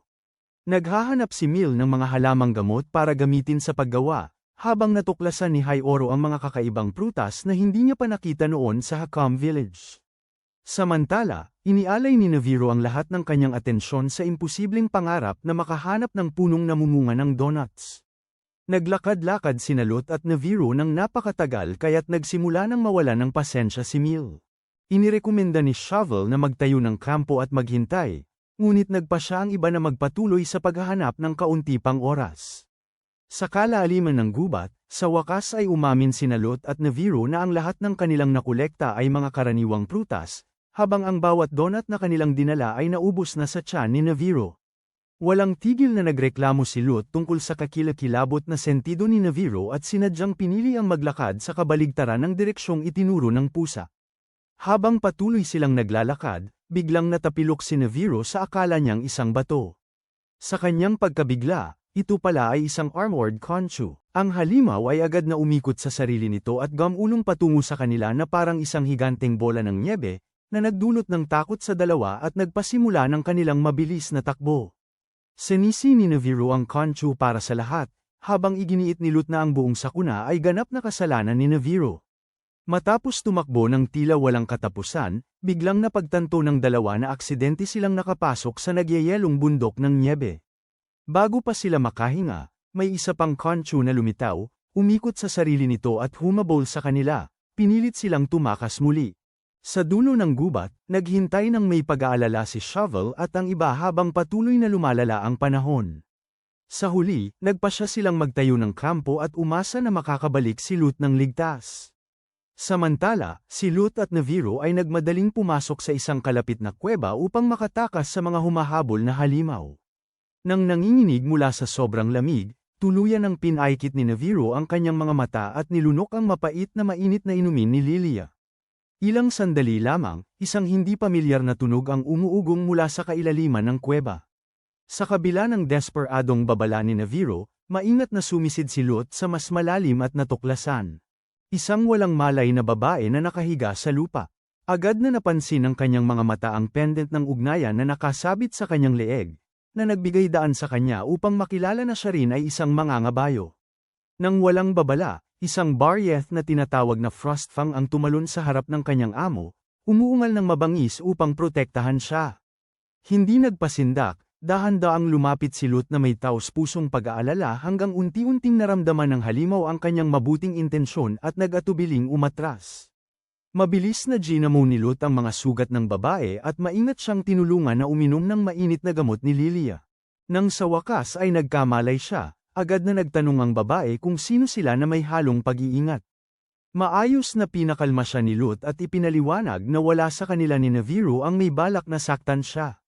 Nagulat siya nang malaman na si Lot ay isa ring mangangabayo, inamin na siya ang unang mangangabayo na nakilala niya mula sa labas ng kanyang nayon. Ipinakilala niya ang kanyang monstie bilang Frostfang, ang Barrieth, nang tanungin ni Lot kung bakit siya naglalakad mag-isa sa mga nagyayelong bundok.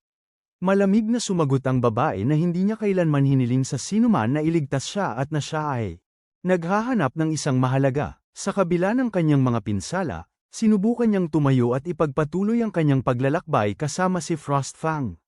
Gayunpaman, matigas na nagpilit sina Lot at Neviro na sumunod sa kanya, na sinasabing nagkataon lamang silang papunta sa parehong direksyon. Paulit-ulit na hinikayat ni Lot siyang huwag pilitin ang sarili habang siya ay may sugat pa. Bigla, isang nakakatakot na ungol ang umuugong sa mga bundok. Agad na nakilala ng dalaga ito bilang ang Kezo na umatake sa kanya kanina at agarang sinabi kay Lot na tumakbo.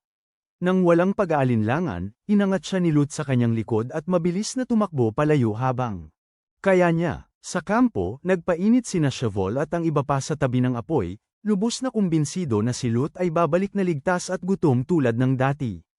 Samantala, dinala ni Lot ang sugatang babae pababa sa lambak upang mawala ang humahabol na Kezu. Nang makita ang isang mahina at kumikislap na ilaw sa malayo, nagmadali siya patungo rito at natagpuan ang isang abandonadong hot spring lodge.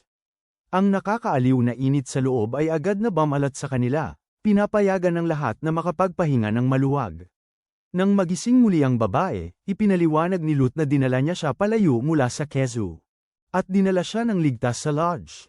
Ipinakilala niya ang kanyang sarili at si Neviro, at ang batang babae ay mahinang ipinakilala ang kanyang sarili bilang Ovinia. Habang nag-iihaw si Lut ng piraso ng karne sa apoy, ipinaliwanag ni Ovinia na siya at si Frostfang ay naglakbay sa mga snowy mountains upang maghanap ng isang tao, ngunit sila ay inambos ng Kezu. Tahimik niyang ibinulalas na si Frostfang ang tanging pamilya na natitira sa kanya at lubos silang nagtitiwala at nagkakaintindihan. Nang marinig yun, napabuntong hininga si Naviru sa inggit, nagnanais na sana ay mayroon din siyang isang tao na nakakaintindi sa kanya tuwing nagutom siya. Nagtataka, tinanong ni Ovinia si Lut tungkol sa kanyang sariling monsti, at may maliwanag na ngiti. Masayang sinimulan ni Lut na ikwento sa kanya ang tungkol sa kanyang bagong hatched na Velocidrome. Habang nagtataka si Lut kung bakit umalis si Ovinia sa kanyang nayon at naglalakbay ng mag-isa, nag-atubili siya sandali bago tahimik na ibinunyag ang isang nakakalungkot na katotohanan na wala na siyang nayon na may babalikan.